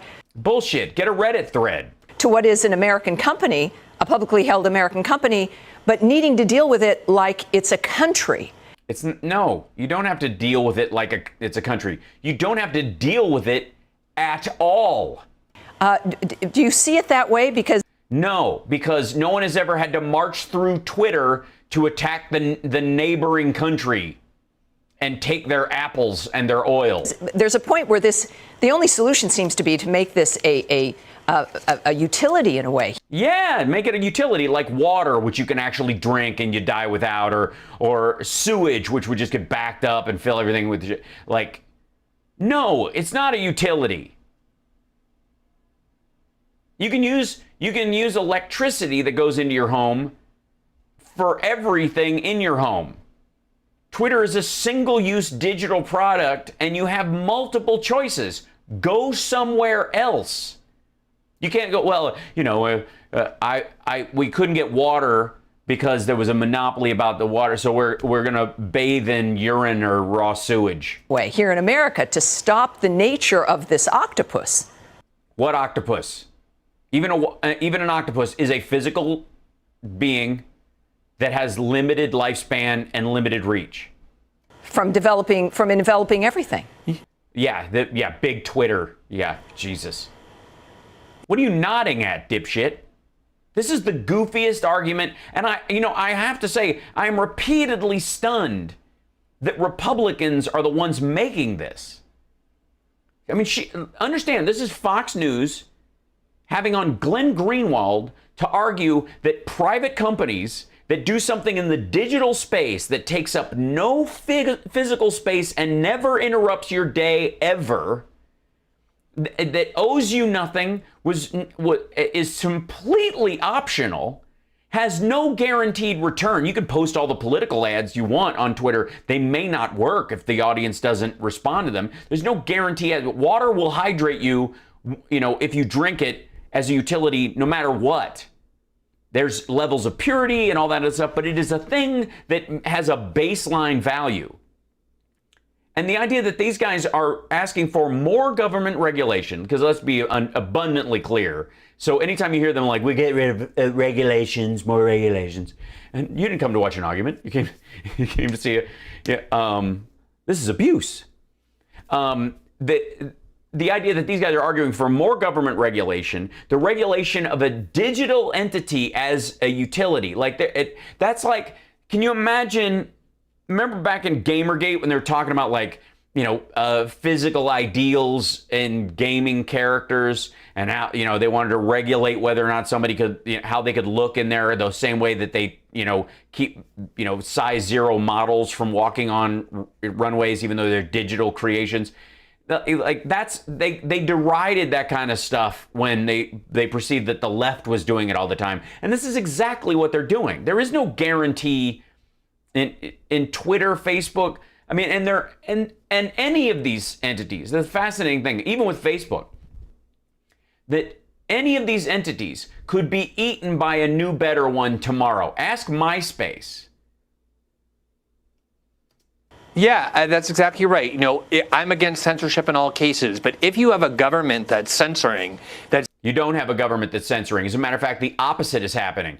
If the government was another form of government censoring is a government forcing a platform, no matter what it wants to do, to carry the words of anyone, forcing them to do it. That's democratically accountable. You can vote those people out of office. You can influence what it is that they're doing. With tech corporations, they have no democratic accountability at all. They can do whatever they want. Yes, they do have a democratic accountability. Everybody could walk if it does not serve their interests. If they find that they're in a constant, cul-de-sac of information, they get tired of having confirmation bias, they're not getting any new information, everything's the same shit every day, they'll get bored and go. It's the market, guys. And because they're monopolistic entities, they're not monopolistic entities. You're talking about them. You're talking about the same industry and multiple companies. Facebook and Twitter and YouTube and all the the ever-growing number of random offshoots, not including Flank, wonk.com. Don't forget FWANQ. Subscribe at our Twitch channel. That you've got YouTube, you've got Twitch, you've got Rumble. Obviously, Don Jr.'s on there. There's a lot of these variants. What's the monopoly is the reach, and the reach is only there because people feel like they're getting served by being in these spaces. If the day they don't feel like it, or there's some new version of it, they'll go because they don't have to pack. It's not a building. Starting to control and police our public discourse. No, they're not. They're starting to police the discourse on their platforms that you don't have to be on. And the other aspect that I think is very alarming is that it's oftentimes not even these corporations like Facebook and Twitter and Google that are doing it. They're doing it at the behest of governments. There are now Democratic Party hearings all the time demanding they censor more. Other governments around the world insisting that dissidents in their countries be silenced. It's really like a union between state and corporate power trying to police and control the internet, which was supposed to be this innovation that... Is it supposed to be? What's it supposed to be? Liberated us all from centralized... It liberated us all? You mean the thing that the DOD gave us? Control. Right. And of course, that was the threat in and of itself. And it worked. And it worked. So this is clearly, when we talk about threats to not just the United States, but the world, this is one of them. By the way, this is why I don't put pop-up screens at the ends of my videos, because of how the timing works. YouTube, that's why I don't take advantage of that whole thing. Here's what should happen. YouTube, listen to me. When you post a video, you should have an option of a 10-second addendum on the end of the video that it automatically stacks on that has those things on it. Clickable. You like this? You like this? Let's click it here. That's either automatic or there's a stencil or there's several different versions where you could upload them. But this is hilarious. Look at Glenn with his big Fox News Channel sticker right over his face.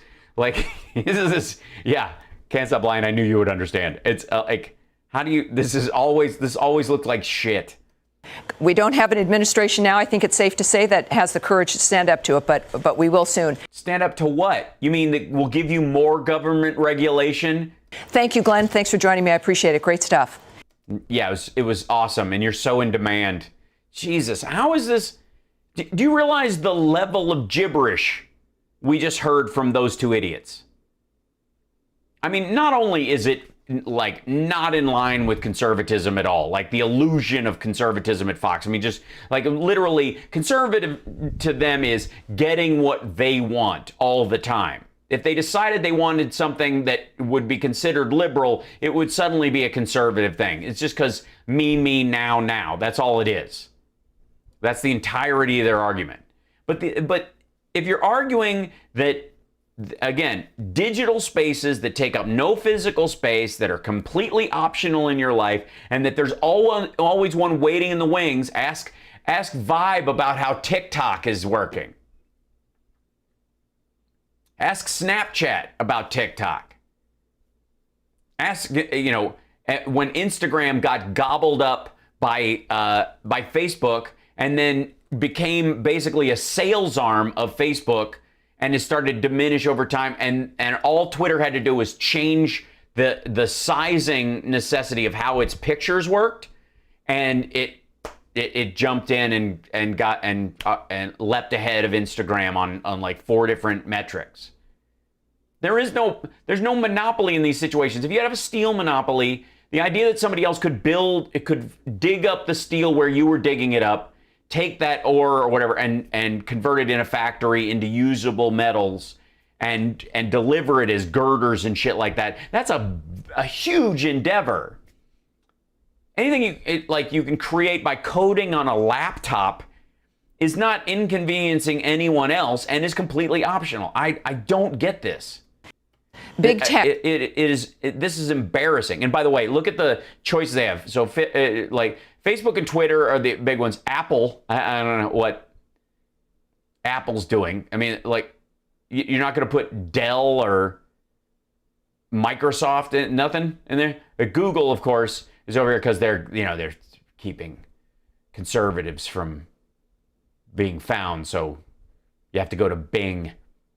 And then, and the idea that they hate Amazon or something, when you could buy most of this drop ship stuff on Amazon is from Alibaba anyways. And then Walmart.com beats Amazon all the time, just in volume. Half of our trade deficit with China is Walmart. Why isn't Walmart up there? Walmart consistently kicks Amazon's ass as the sales portal. Why isn't it up there? I'll tell you why. Because Fox likes Amazon. That's why. I'll have to watch replay there. Oh, hey, Cairns. How are you? Natalie, thank you for joining us. Yes, there's a lot to watch today. All right. So the Derp state. We have to talk about the Derp state. Okay, everybody.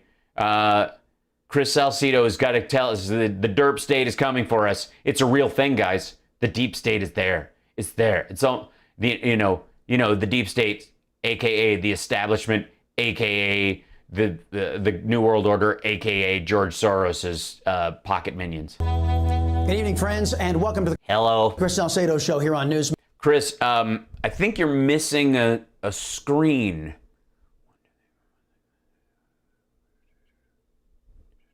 No, they're all there. Okay, good. All right, I was just making sure. Max TV. After a year and a half of misery, a cabal of disinformation is finally... A cabal of disinformation.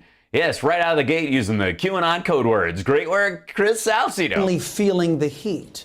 Dr. Fauci, the biased press. Yeah, he's not actually feeling any heat. He's feeling, like the death threats are a bit much, I do think. Socialist Democrat Party. The Socialist Democrat Party. Mm-hmm. And Communist China are revealing how untrustworthy and dangerous they really are. In fact... In the same way, or has everybody got different types of distrust? Like, I don't trust you, but I have a rule about people who sit in front of 15, 20 screens? What is that? It may be... Honest to God, it looks like you work at a Best Buy outlet store. Worse than... It's like, welcome to Chris Salcedo's open box. Any of us have thought. The deep state is real and working to harm the USA. Dun, dun, dun. This is from his preamble, and he puts it in quotes, even though he said it. Disturbing revelations in tonight's preamble. Very scary. Over the weekend, a pro-American president, President Trump, spoke at the North Carolina GOP convention. Oh, did he?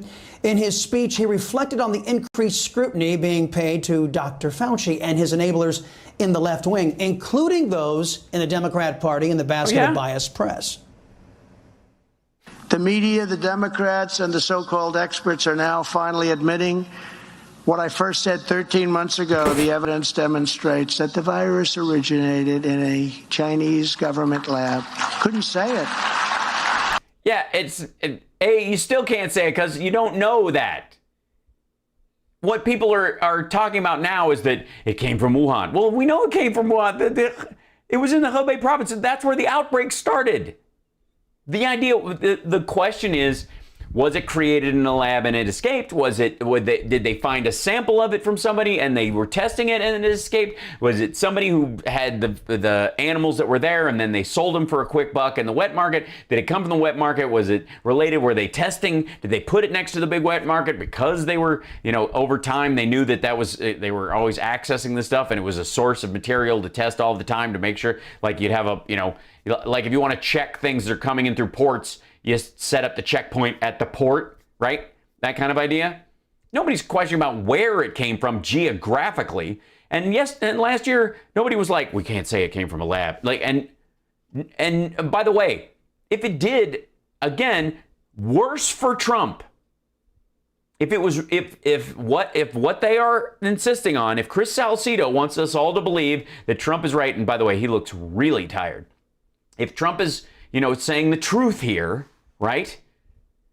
Then he was president during the largest bioweapon attack in American history, and his response was to sell them a lot of beef. They're buying, the farmers are doing so well.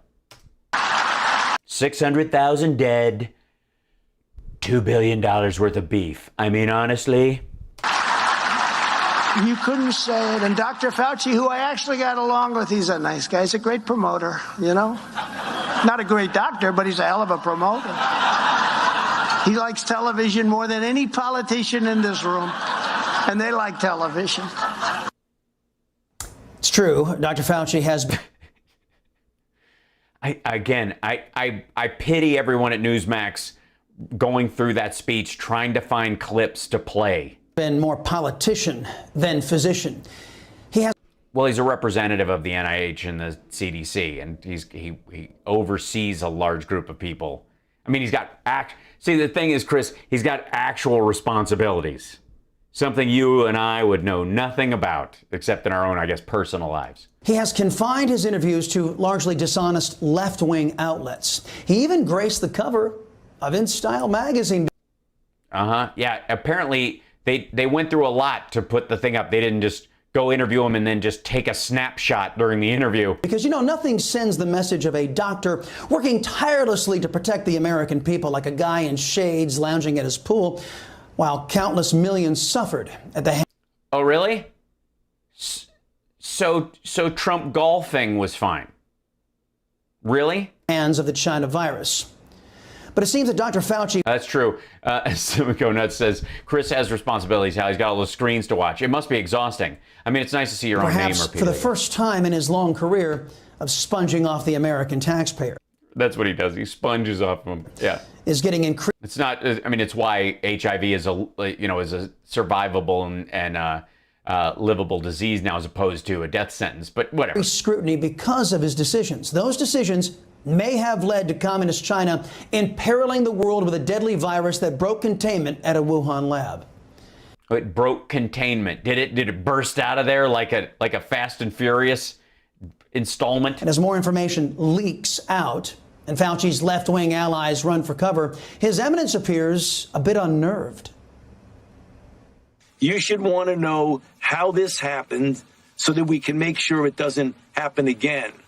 But what's happened in the middle of all that, I've become the object of extraordinary, I believe, completely inappropriate, distorted, misleading and misrepresented attacks. Yeah, he's talking about you, Chris. Which, you know, it is what it is, but it's happening. And yeah, this sounds like a man on the edge of panic. And that's unfortunate. But many of you may be wondering. I love it. It's like he's feeling the heat. And he's like, well, you know, you'll want to know the answer. Whether if it came from the lab because they made it, we're going to need to know that we're going to want to know those answers. But I think pointing at me as the one who released it somehow, it's interesting that they want it to be Fauci's fault, right? But Trump ignoring it for 6 months and going, I think it goes away in April. Like, they're just going to sidestep all of that? Wondering why so many anti-American elements in and out of the media have begun to abandon Fauci.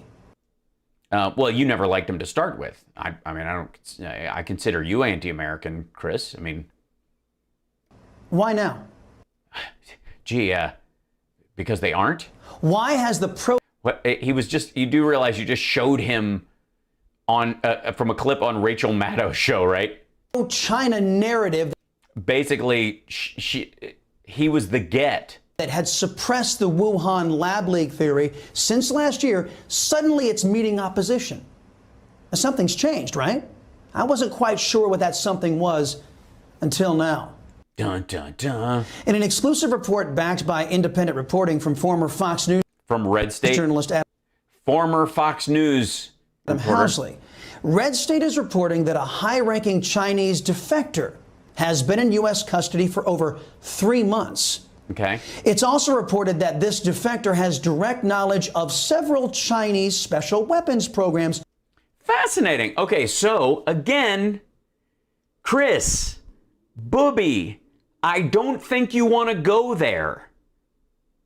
Because if what you're alleging is true, then and you want to go this route, Donald Trump was president during the largest bioweapon attack in American history, and his response was to sell China all of our beef, corn, and soybeans while Americans were in food lines. You do realize every bit of this that comes out makes Trump look worse, makes his response look worse, makes him look like a more weak and feckless leader. Including China's bioweapons program. Now, at this point, we should remind you that those same people who were calling the lab leak theory a conspiracy theory, well, it is, and it still is, are now saying the same thing about China's bioweapons program. They are? The problem is, and I've done this myself, we can't conflate the conspiracy Is this a Fox clip? Yeah. theories that were going around, people saying it was a bioweapon, with the legitimate question of whether there was some kind of lax safety procedure in that lab where they were working with these kind of viruses, and that's how the pandemic might have originated. How dare this woman try to defend Donald Trump? Go get him, Chris. Even after the lab leak house of cards is in the midst of crumbling, Mara Liasson of NPR, with no pushback from Fox News, is alleging that a bioweapons program is, you guessed it, a conspiracy theory. No, she didn't say that at all, dipshit. She said it's a conspiracy theory about this disease, particularly being an attack by China. Not that they have a bioweapons strategy, which they very well may have, but that's a separate argument from whether or not, again, that COVID-19, as you are alleging, is effectively a bioweapon, according to your argument. And again, if so, Trump was president when 500,000 Americans were killed with a bioweapon. And his response was, I've talked to Xi, they're being very transparent. They're handling it very professionally. I think the bioweapon goes away in April. We've got 14 dead from the bioweapon, and I think it's going to go to 0. There's a bunch of people that have been attacked by a bioweapon on a cruise ship. I don't want to bring them on shore because it raises our killed by a bioweapon numbers, and I don't want my numbers going up or whatever. I don't even think you need a mask to avoid the bioweapon, honestly. China's attacking us, and I think, yes, we have a vaccine that can protect you from the bioweapon, but I think it's your freedom of choice. If you don't want to protect yourself from the bioweapon, then, think about how deep this argument goes. Think about every time they make this argument that Trump allowed this, disregarded all the concerns about it as it was happening, shrugged it off, and then sold that much food to the country of origin that he's accusing of attacking. I mean, how the shit do they think? How does this measure? How do they think this will do to his standing in history, to Trump's standing in history? A sentiment echoed by Dr. Fauci himself over at CNN. I don't remember what's in that redacted, but the idea, I think, is quite far-fetched that the Chinese deliberately engineered something so that they could kill themselves as well as other people. I think that's a bit far out, John. I don't think it's far-fetched at all. In fact, as a huge fan of Donald Trump, I think that the Chinese would definitely sacrifice some of their own people just to kill 600,000 of our people. And I think, really, if you think about it, it will go away with the heat. Maybe Trump was right that a light bulb up the ass and bleach down your gullet was the thing to fight off a bioweapon. If we'd only had Donald Trump around when mustard gas was invented. In fact, knowing how maniacal and inhuman communists are, it's 100% consistent with what we know about regimes that are made up of such godless, cold butchers. Well, then why did Trump ignore it for months and months and sign and basically literally even said, Trump said that he didn't want to put any pressure on China in the beginning of the pandemic because he was trying to get his trade deal passed with these bloodthirsty monsters. According to sources in our intelligence community who spoke to Red State and Adam Housley, a person believed to be among the highest-ranking defectors ever to come to the United States from the... Did they come to the United States in a double-decker bus from China? People's Republic of China has been working with the Defense Intelligence Agency, the DIA. The defector has direct knowledge of special weapons programs in China, including bioweapons programs. But here's the truly frightening aspect of this story. That he's pretty sure It doesn't go away with the heat? The FBI, in particular FBI Director Christopher Wray, and the CIA was not informed the DIA had this defector in custody. During the Trump administration? So fish stinks from the head, and why not? So if George Bush ignores the PDB and 9/11 happens, and we get into the Iraq and Afghanistan wars, which Trump and all of his minions also agree that it was a huge blunder, that maybe if he was paying attention, that wouldn't have even happened in the first place.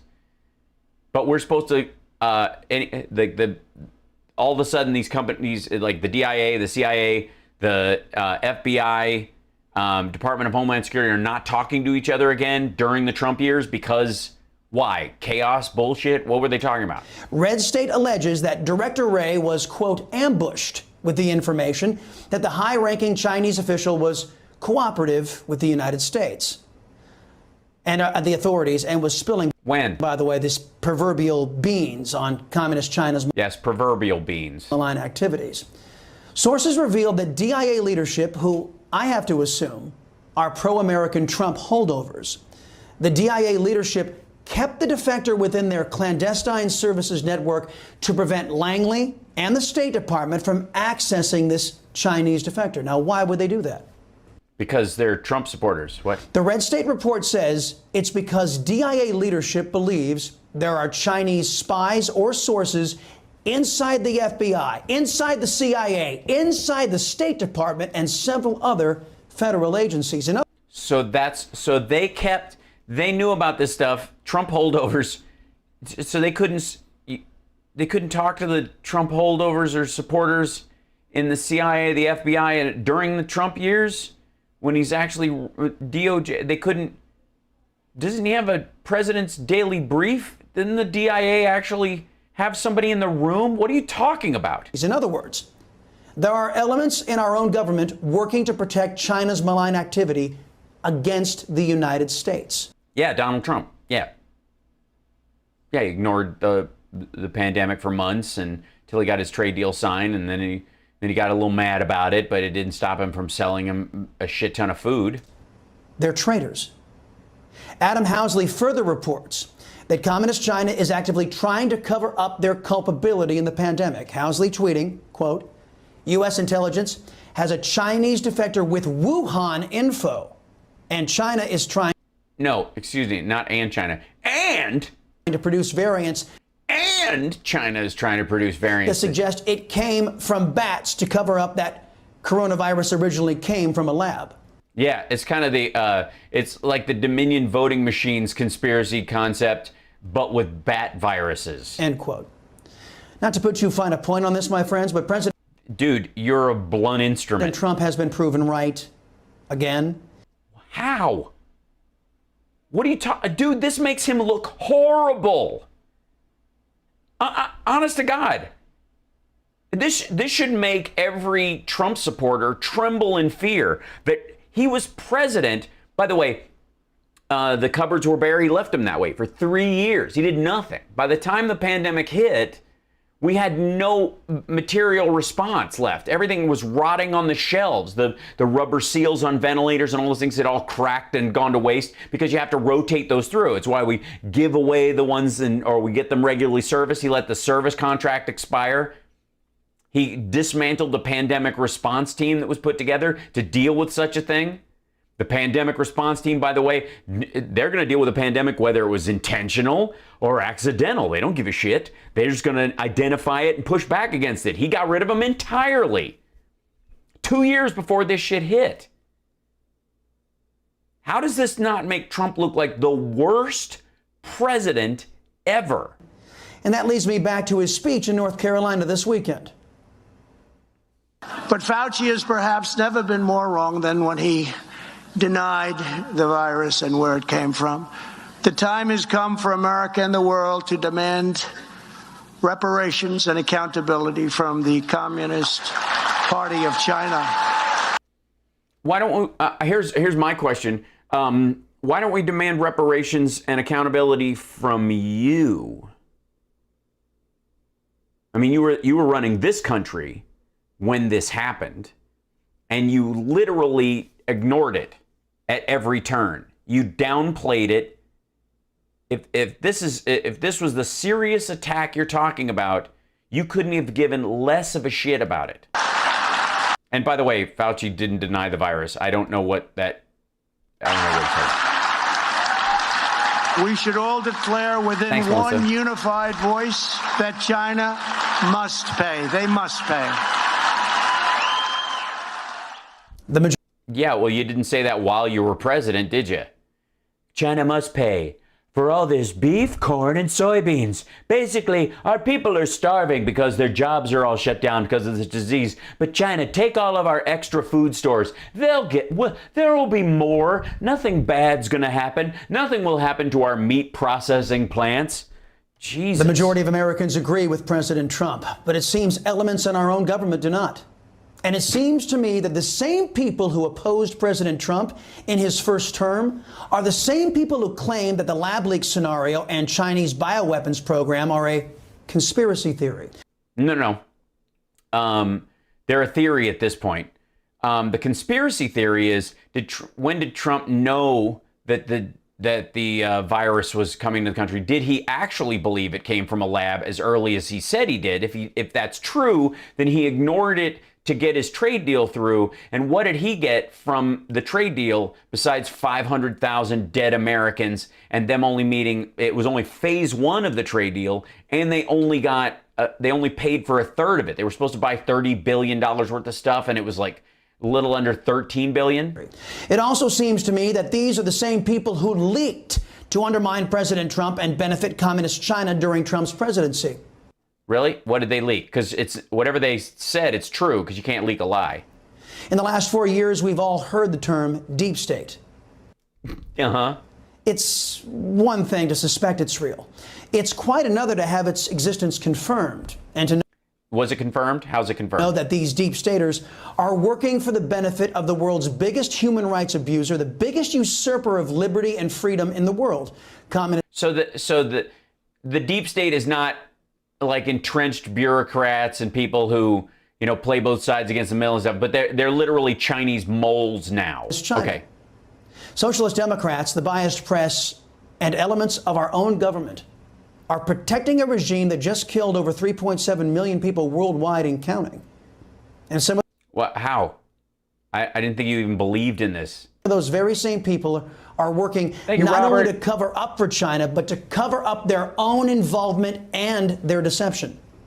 So I'm sorry. So members of the deep state and the FBI and the CIA are what, flying to China to scavenge up bat meat so they can create fake versions of the virus so they can cover their tracks? They can't be allowed to get away with it. Yeah, find them. Can they? Whoever they are. That's it? They can't be allowed to get away with it. Can they? Yeah, there you go. I'm convinced. I don't know about you, but I'm convinced that Donald Trump is literally the worst president ever. Because if you are aware of reality, that this disease killed upwards of 580,000 Americans, and Trump was like, it goes away in the spring, and maybe there's a way to get disinfectant in the lungs. And I think they're being very professional through the first 6 months of the thing, avoided lockdowns entirely. And even with a full lockdown that started in March, we still had 500,000 people plus die by the end of the year. And over the course of this process, it's going to go away. Probably it'll be good. And next year, our economy is going to take off like a rocket ship. And if you want to wear a mask, you don't have to wear a mask. And all that back and forth. And just the abject weakness of his leadership skills, his ability to communicate a strategy, his belief in solutions, his understanding of the science, like all of it is this crayons and hammers, third grade level understanding of life and science and leadership, all these things. That's bad enough. But if you go by Newsmax's argument here, again, I can't state this strongly enough. I'm saying it till I'm blue in the face, but it's true. According to Newsmax, The Chinese attacked us with a bioweapon. It was the most effective bioweapon attack in American history.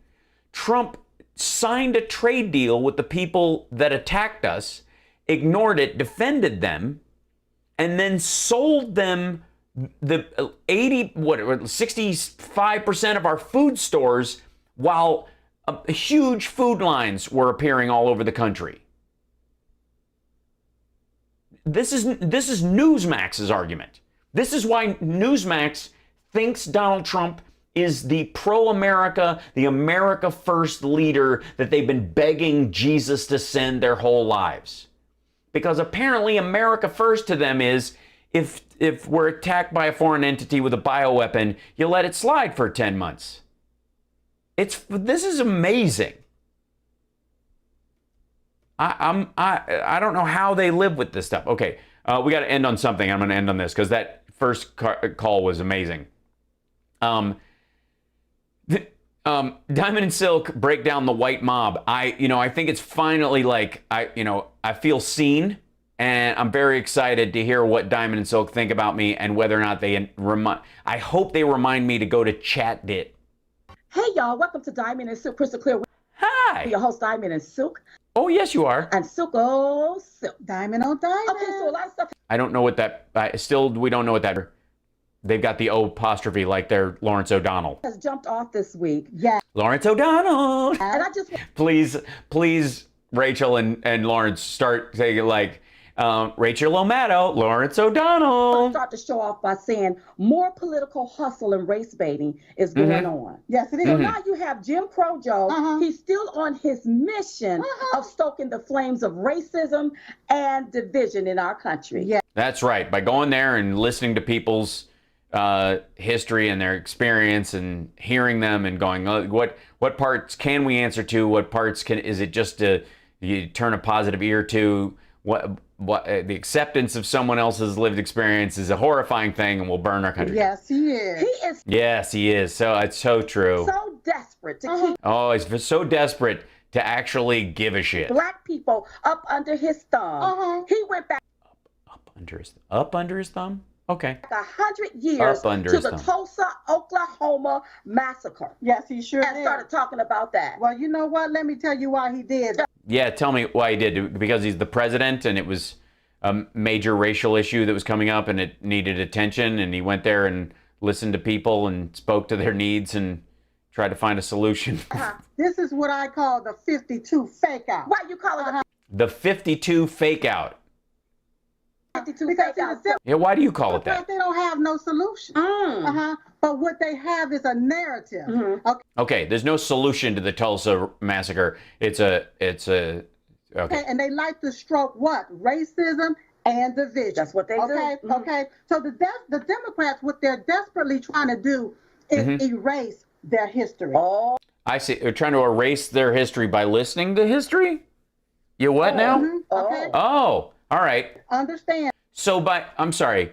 So let's say you learn about, let's see, what's a good example? Let me like,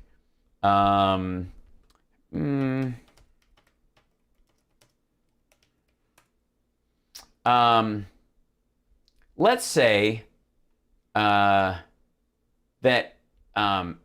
you're learning about the War of 1812, right? Let's just say that you want to go over, that you're studying the War of 1812, and you know that the year was a big year. The British and the Americans are fighting. There was invasions in Canada and all this other stuff, and then you go and you find out that during that time, while that was happening, you also find out that the Swedish Pomerania, Germany, was seized by Napoleon. You also find out that the first cargo arrives in New Orleans by steam from Natchez. That's fun. You also learn that about the Peninsula War. You learn, that poet Lord Byron makes his maiden speech in the House of Lords, and just snazzy. let's see, the first flag of Argentina was raised in 1812. You find out all these things. And every time you find out, oh, the British Prime Minister was assassinated by John Bellingham in the lobby of the House of Commons in London. Ironically, descendants of both later stand for the same seat in Parliament at the same time, but neither win. I don't know that it's ironic. It's just kind of interesting. It's an artist representation, just in case you think that's a photo. John Bellingham was executed, not shortly thereafter. You can find that about. And that upon learning of plans by the Americans to execute a surprise attack, Laura Secord walks 32 kilometers to warn British troops, results in a British surprise victory at the Battle of Beaver Dams. Canadian war heroine Laura Secord, which is why there's a Canada.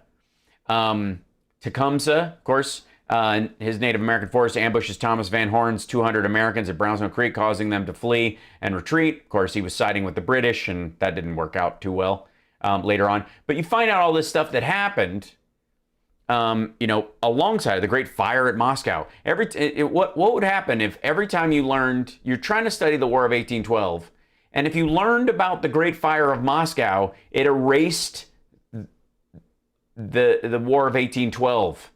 It just made it go away and just vanish. Saying that. And one way to accomplish this is to blame the other party. Oh. How are they blaming the other party for this? What does this have to do with Republicans at all? Oh. And who's the other party? Who? Libertarian anarchists. Antifa. No, it's not Antifa. The Cub Scouts. No, shit. The Who? Republican Party. Oh, it's the Republican Party. Right. I forgot they were still a party. Are they still a party? Are they still a party? Does the Republican Party still exist? Oh, that's what they're trying to do. Oh, that's what they're trying to do. Well, they have to find them first. Sure. So what they want to do, and if you remember, the Republican Party, they try to make the Republican Party look like the KKK. Okay. They obviously don't have to try hard these days. Look That's like cool. White supremacists. Well, okay. Look like they are the slave owners. Look like. Well, there's slavery's been outlawed for a very long time. I don't know that there's a slave. I mean, obviously Dixiecrats, and the early Democratic Party became Republicans over the civil rights. So that, they definitely, when they're saying, when they're fighting for statues of Nathan Bedford Forrest or Robert E. Lee, then obviously that's okay, never mind. Look like they are the one that wrote Jim Crow. Well, see, the reason why is because people are ignorant to history. Sure. That's right. Yeah, they don't know. Let me guess. You're going to tell us that the Democrats wrote all this stuff, and the Democrats were really that, even though, again, Dixiecrats became Republicans, Southern Democrats and Northern Democrats split, Southern Republicans joined the Northern Democrats. That's why it's always good to go pick up a book. Go pick up a book, especially one of Dinesh D'Souza's. Right. Instead of Googling something, go to the library and pick up a book. That's right. Go to the library. And learn history and how all this here got started. Exactly. Right, but just don't pick up a book apparently on the Tulsa Massacre. So when you hear apparently that's the hard part. Talk about Tulsa, Oklahoma. Yeah, Tulsa was a much smaller city, but it was a big deal. 100 years later, okay, what they're trying to do is associate what happened back then, all right, to the Republican Party right now. Oh. They are? How? Oh, y'all not going to be able to do that. Because well, yeah, I mean, it would be very hard because, I mean, especially if you're not even trying. Like, what? Think about this. I am. When you hear the left talking about Tulsa, Oklahoma, they keep saying the white mob. Well, it was a white mob. I mean, arguably, it was a race war. Is really what happened. Nobody knows who fired the first shot. That's what they keep saying, which is sort of code for they think it was one of the black people who came to defend the kid who was, arrested. They think that was who fired the first shot, but they don't want to say because it looks like, oh, well, then they had reason for the thing. So they just kind of avoid the conversation entirely. It was definitely a black on white fight in Tulsa. The rest of the country is not Tulsa. You learn about this by actually not being afraid to address it. The white mob. But yeah, they were a white mob. I mean, it's not like a bunch of like natives and Chinese railroad workers hanging out in Tulsa joined them. What do they continue to label Republicans as? bigots and homophobes, obstructionists. White supremacists. Well, no, they're white supremacists, and the vast majority of them, I would say, are Republican. That's the idea, or at least view themselves as conservative somehow, because what they're conserving is a whites-only concept. Come right? on, the KKK. Yeah. Have I ever been to Tulsa? I have not. Yeah. And so you got to remember, these were left-leaning organizations and groups that was used by the Democrat Party to manipulate, intimidate in order to dominate Black people. Now, see, that's what people don't know. Yeah, I'm sorry. It was so this was a Marxist mob of left-wing. What? That's right. See that They don't know that. KKK. A lot of them KKK members were Democrats. Yeah. Yeah. Yes. The Dixiecrats, and they switched parties, and we all know this. That was the division over the civil rights movement that caused that shift. We're aware of that. You don't actually think that the old Democrats, the Southern Dixiecrats, that those folks are why the majority of Black voters are Democrats or identify with Democrats. You don't think it's because they somehow side with the Ku Klux Klan? You don't think that there was a crisscross where they, all right.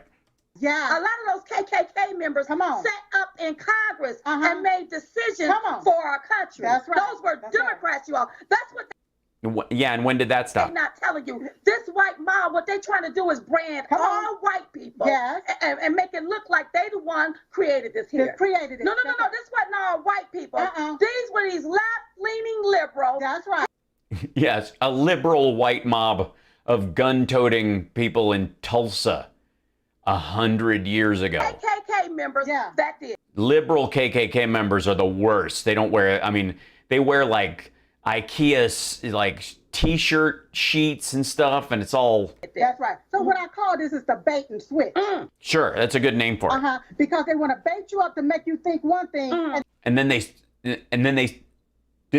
switch it. Then flip it and switch it on you. Oh, they flip it and switch it. So it's the bait and flip and switch. To make you think it's somebody write that down. The Republicans. And you remember the Republican Party is the one that fought to free the slaves. That's right. Right. Yeah. And then the Southern Dixiecrats joined the Republicans because they believed in the states' rights aspect of things, and they fused a party together. And then the Southern Democrats that were against slavery and were for the civil rights movement became Democrats, and time moves from the past to the present, and it goes in one direction, and things happen in order. I'm just saying. It was the Democrat Party that fought to keep the slaves. Well, because they was protecting their interests. Remember, you all, they sat up there in Congress, y'all. Yeah. They sat up there as the House of Representatives making decisions is what they did. No one makes a decision in Congress. What are you talking about? Trying to protect their interests. So this What interests are those? massacre in Tulsa, Oklahoma took place in 1921. Wikipedia is a hell of a drug. During the Jim Crow era. Who wrote the Jim Crow laws once again? Oh, those were Democrats. And can I just say this here? Yeah. The Jim Crow laws was not written for white people. Right. Those Jim Crow laws was written for Black people to undermine Black people, to keep them stuck. They wanted to make them. Right. Which is why modern Democrats use Jim Crow as a pejorative. Their lives miserable. And why Republicans today avoid the label of Jim Crow as much as they can and try to fight against it because they don't want it to be associated with the schemes that they're trying, because they know it doesn't sell, even though they still want the plan. That's right. Okay? That's right. Let's make sure we point that out. Yeah, please. Yeah, don't forget. Because see, Democrats don't want to talk about their pay. No, they don't want to talk about that. They don't want to tell y'all the truth. They don't want to tell you that. What they want to do is continue to stoke the flames of racism. And this is the naked truth that we talk about here. And now let the community that was destroyed by this white mob who... Well, I don't know that they were white mob. It was a mob of white people. They were white. Was who? Democrats, white supremacists, the KKK. That's right. Under the Democrat Party. That's right. So they were all Democrats. It was a voting thing. It was just this. You know what? Really, the Tulsa massacre was really just a Democratic get out the vote thing that just went wrong. It was better known as Black Wall Street. Okay, the people there. Yeah, that was the nickname for it. It wasn't actually Black Wall Street. It didn't set up a trading scheme throughout the entire country. It was just it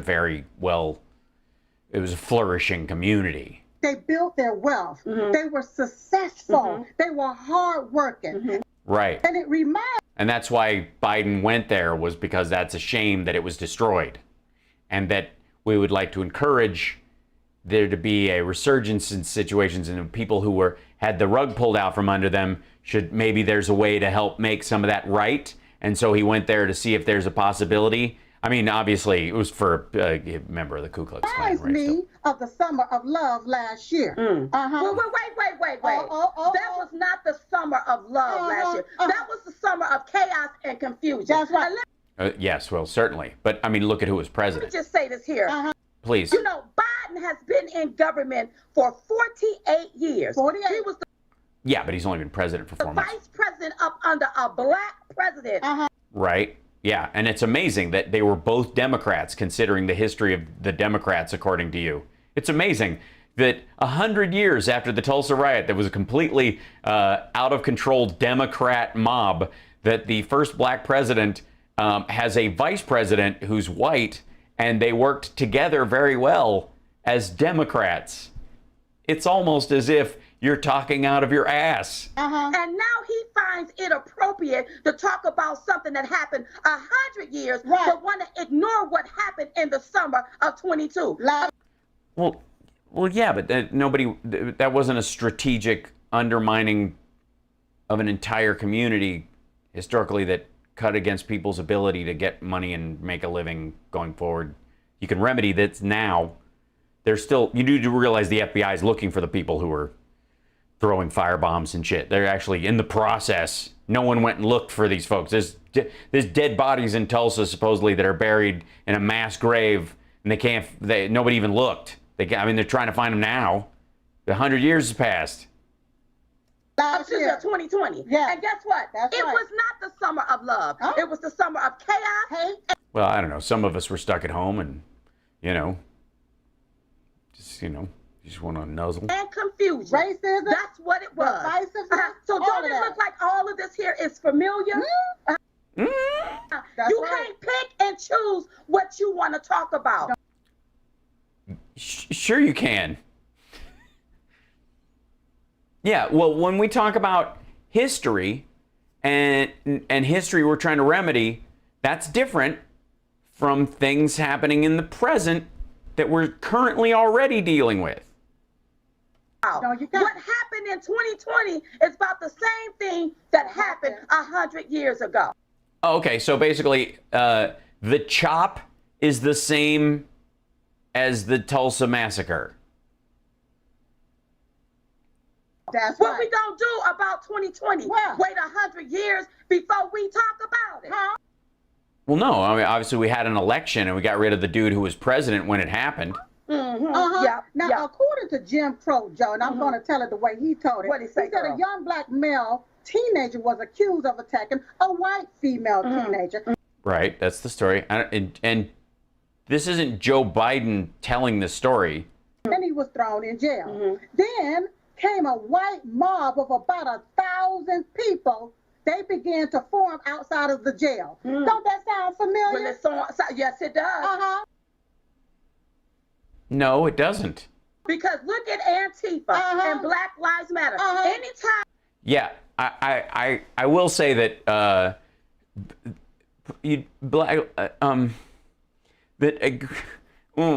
1,000 white mob in the 100 years ago with rifles, ever so slightly different than people marching saying Black Lives Matter. I think it would be if by the way, the Tulsa massacre would not have happened had 1,000 armed white people shown up at the courthouse saying Black Lives Matter. I think, as a matter of fact, that might have been the one thing Good God. They don't get the story right, or they just go off their own intellect on what they think. Or they don't get the fact before they react. Right. Yeah. No, they don't get no one checks the fact. What? They go inform mob. They go inform the mob. Yeah, Come on. but I heard that they talking about some reparations. I keep hearing that word. But here's the deal. What's the deal? If the left want reparations, y'all better get it from the Democrats. No. How about paying yourself the reparations? Because all of this mess was put in place by the Democrats. Come on. Wait. So the white Ku Klux Klan white supremacy Democrat mob that attacked, I guess, and nobody knows who attacked first. We'll stick with this story as they're presenting it.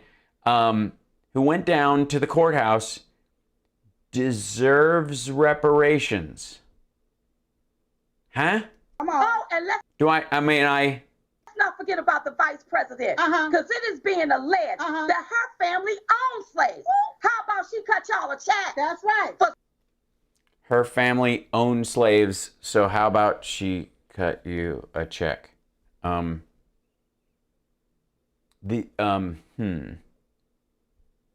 sorry, I don't know what the fuck they're talking about. So reparations. But don't think I mean, I know that there are people of color whose ancestors owned slaves. That part doesn't confuse me. I just don't know where the why don't you get her to cut you a check thing when we're talking about Tulsa. And she didn't Diamond just tell us you can't pick and choose what you're going to talk about? Maybe pick or choose something to talk about, because you're all over the fucking place. All of the American people need to be giving everybody reparations for what happened 100 years ago when just 2020, last year, in the summer, businesses was burnt down. Yeah, they had insurance. Businesses was looted.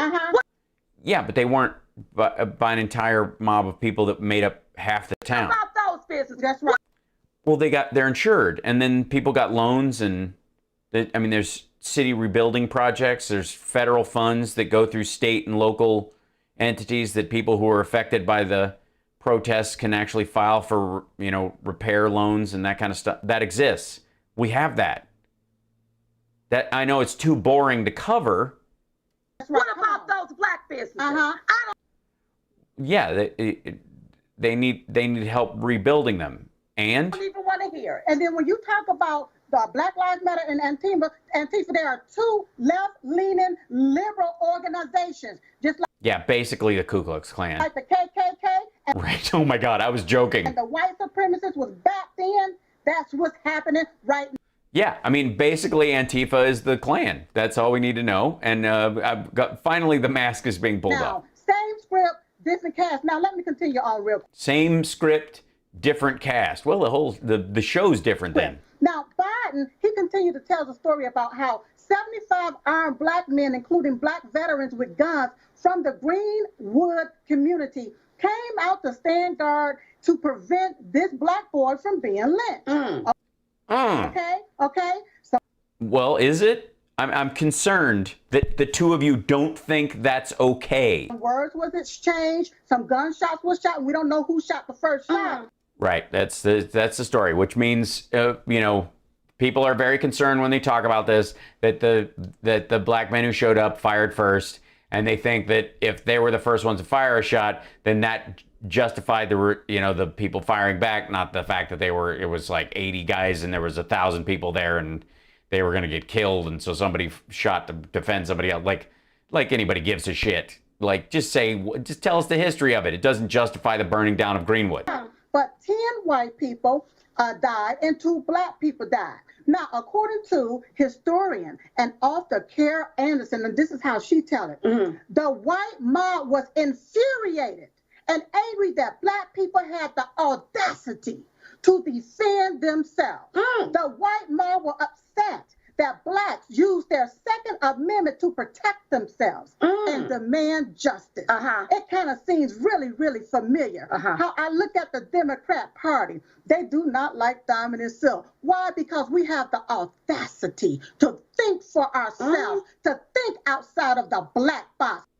Is that why? To get off of that Democrat plantation. And it's a plantation, is it? I think it's because then why is it the Democratic president going to Tulsa to try and create some sort of reconciliation about what? I'm very confused. They know that they're losing bad. They know that people are waking up from their hoop lie. They know this, and that's why they continue to stroke division, racism. Never stop stroking division. And segregation. Yeah. Well, we'll pick this back up when we come back. We'll be right back with more Diamond and Silk. Yeah, Crystal clear. Crystal clear. Yeah, I have to say, I'm incredibly confused. It's amazing. Like, we got through the whole segment. We listened to their whole argument. And obviously they're reading from Dinesh D'Souza's storyline. But thank you, Robin. Thank you guys for the super chats today. Appreciate it. I have my my alert box turned off because it was making the video jaggy, and I don't know if that was the main reason, but we'll see. I mean, this is incredible. But this is the argument that they're making, is that the Democrats, because they were the Dixiecrats before the civil rights era, that's how they're judged. Never mind the fact that the Republicans are those very Dixiecrats who left the Democratic Party over black people being allowed to vote, joined and took over the Republican Party, and are the party as we know it now, because they saw that they had more power because of how imbalanced the Senate is. So, how is this legal by FCC standards? I don't know. I mean, it's I don't know that there's FCC standards in terms of Newsmax. I don't know what they're thinking there. Anyways, I'm going to go play with my kid and game with him a little bit and then have some dinner. I will see you guys tomorrow. And thanks for humoring me during the puppet show that we had, because that was a joy. Okay. You can see education truly failed. Oh, God. You don't have to tell me. And I also, thanks for the hype trains in there. Thank you, Shadow Woman and Joe and Drylithy for the gifted subs on Twitch. Don't forget, you can go to fwank.com, FWANQ.com, or infotainmentwars.com, and subscribe to your favorite platform and whatnot. And I will see you guys tomorrow. I think I'm gonna have to buy some more puppets. So thank you, patrons, for these guys. I'm gonna have to get some more puppets just in case there's more phone calls that come out. I'm gonna have to make a really good Rudy one. I think the purple one works. He just needs he needs like a line of hair and then like drippy hair stuff going down his face or something like that. It'd be fun. And then a little like attached glory hole that floats behind him, something like that. We'll figure it out. Anyways, everybody have a great night, and I will see you guys tomorrow. Bye.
Captain's log. Great to be with you, Dick.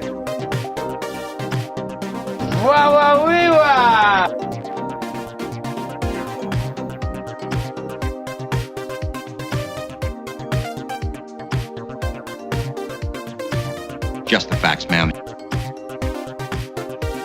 Something strange happened to me this morning. Was it a dream where you see yourself standing in sort of sun god robes on a pyramid with 1,000 naked women screaming and throwing little pickles at you?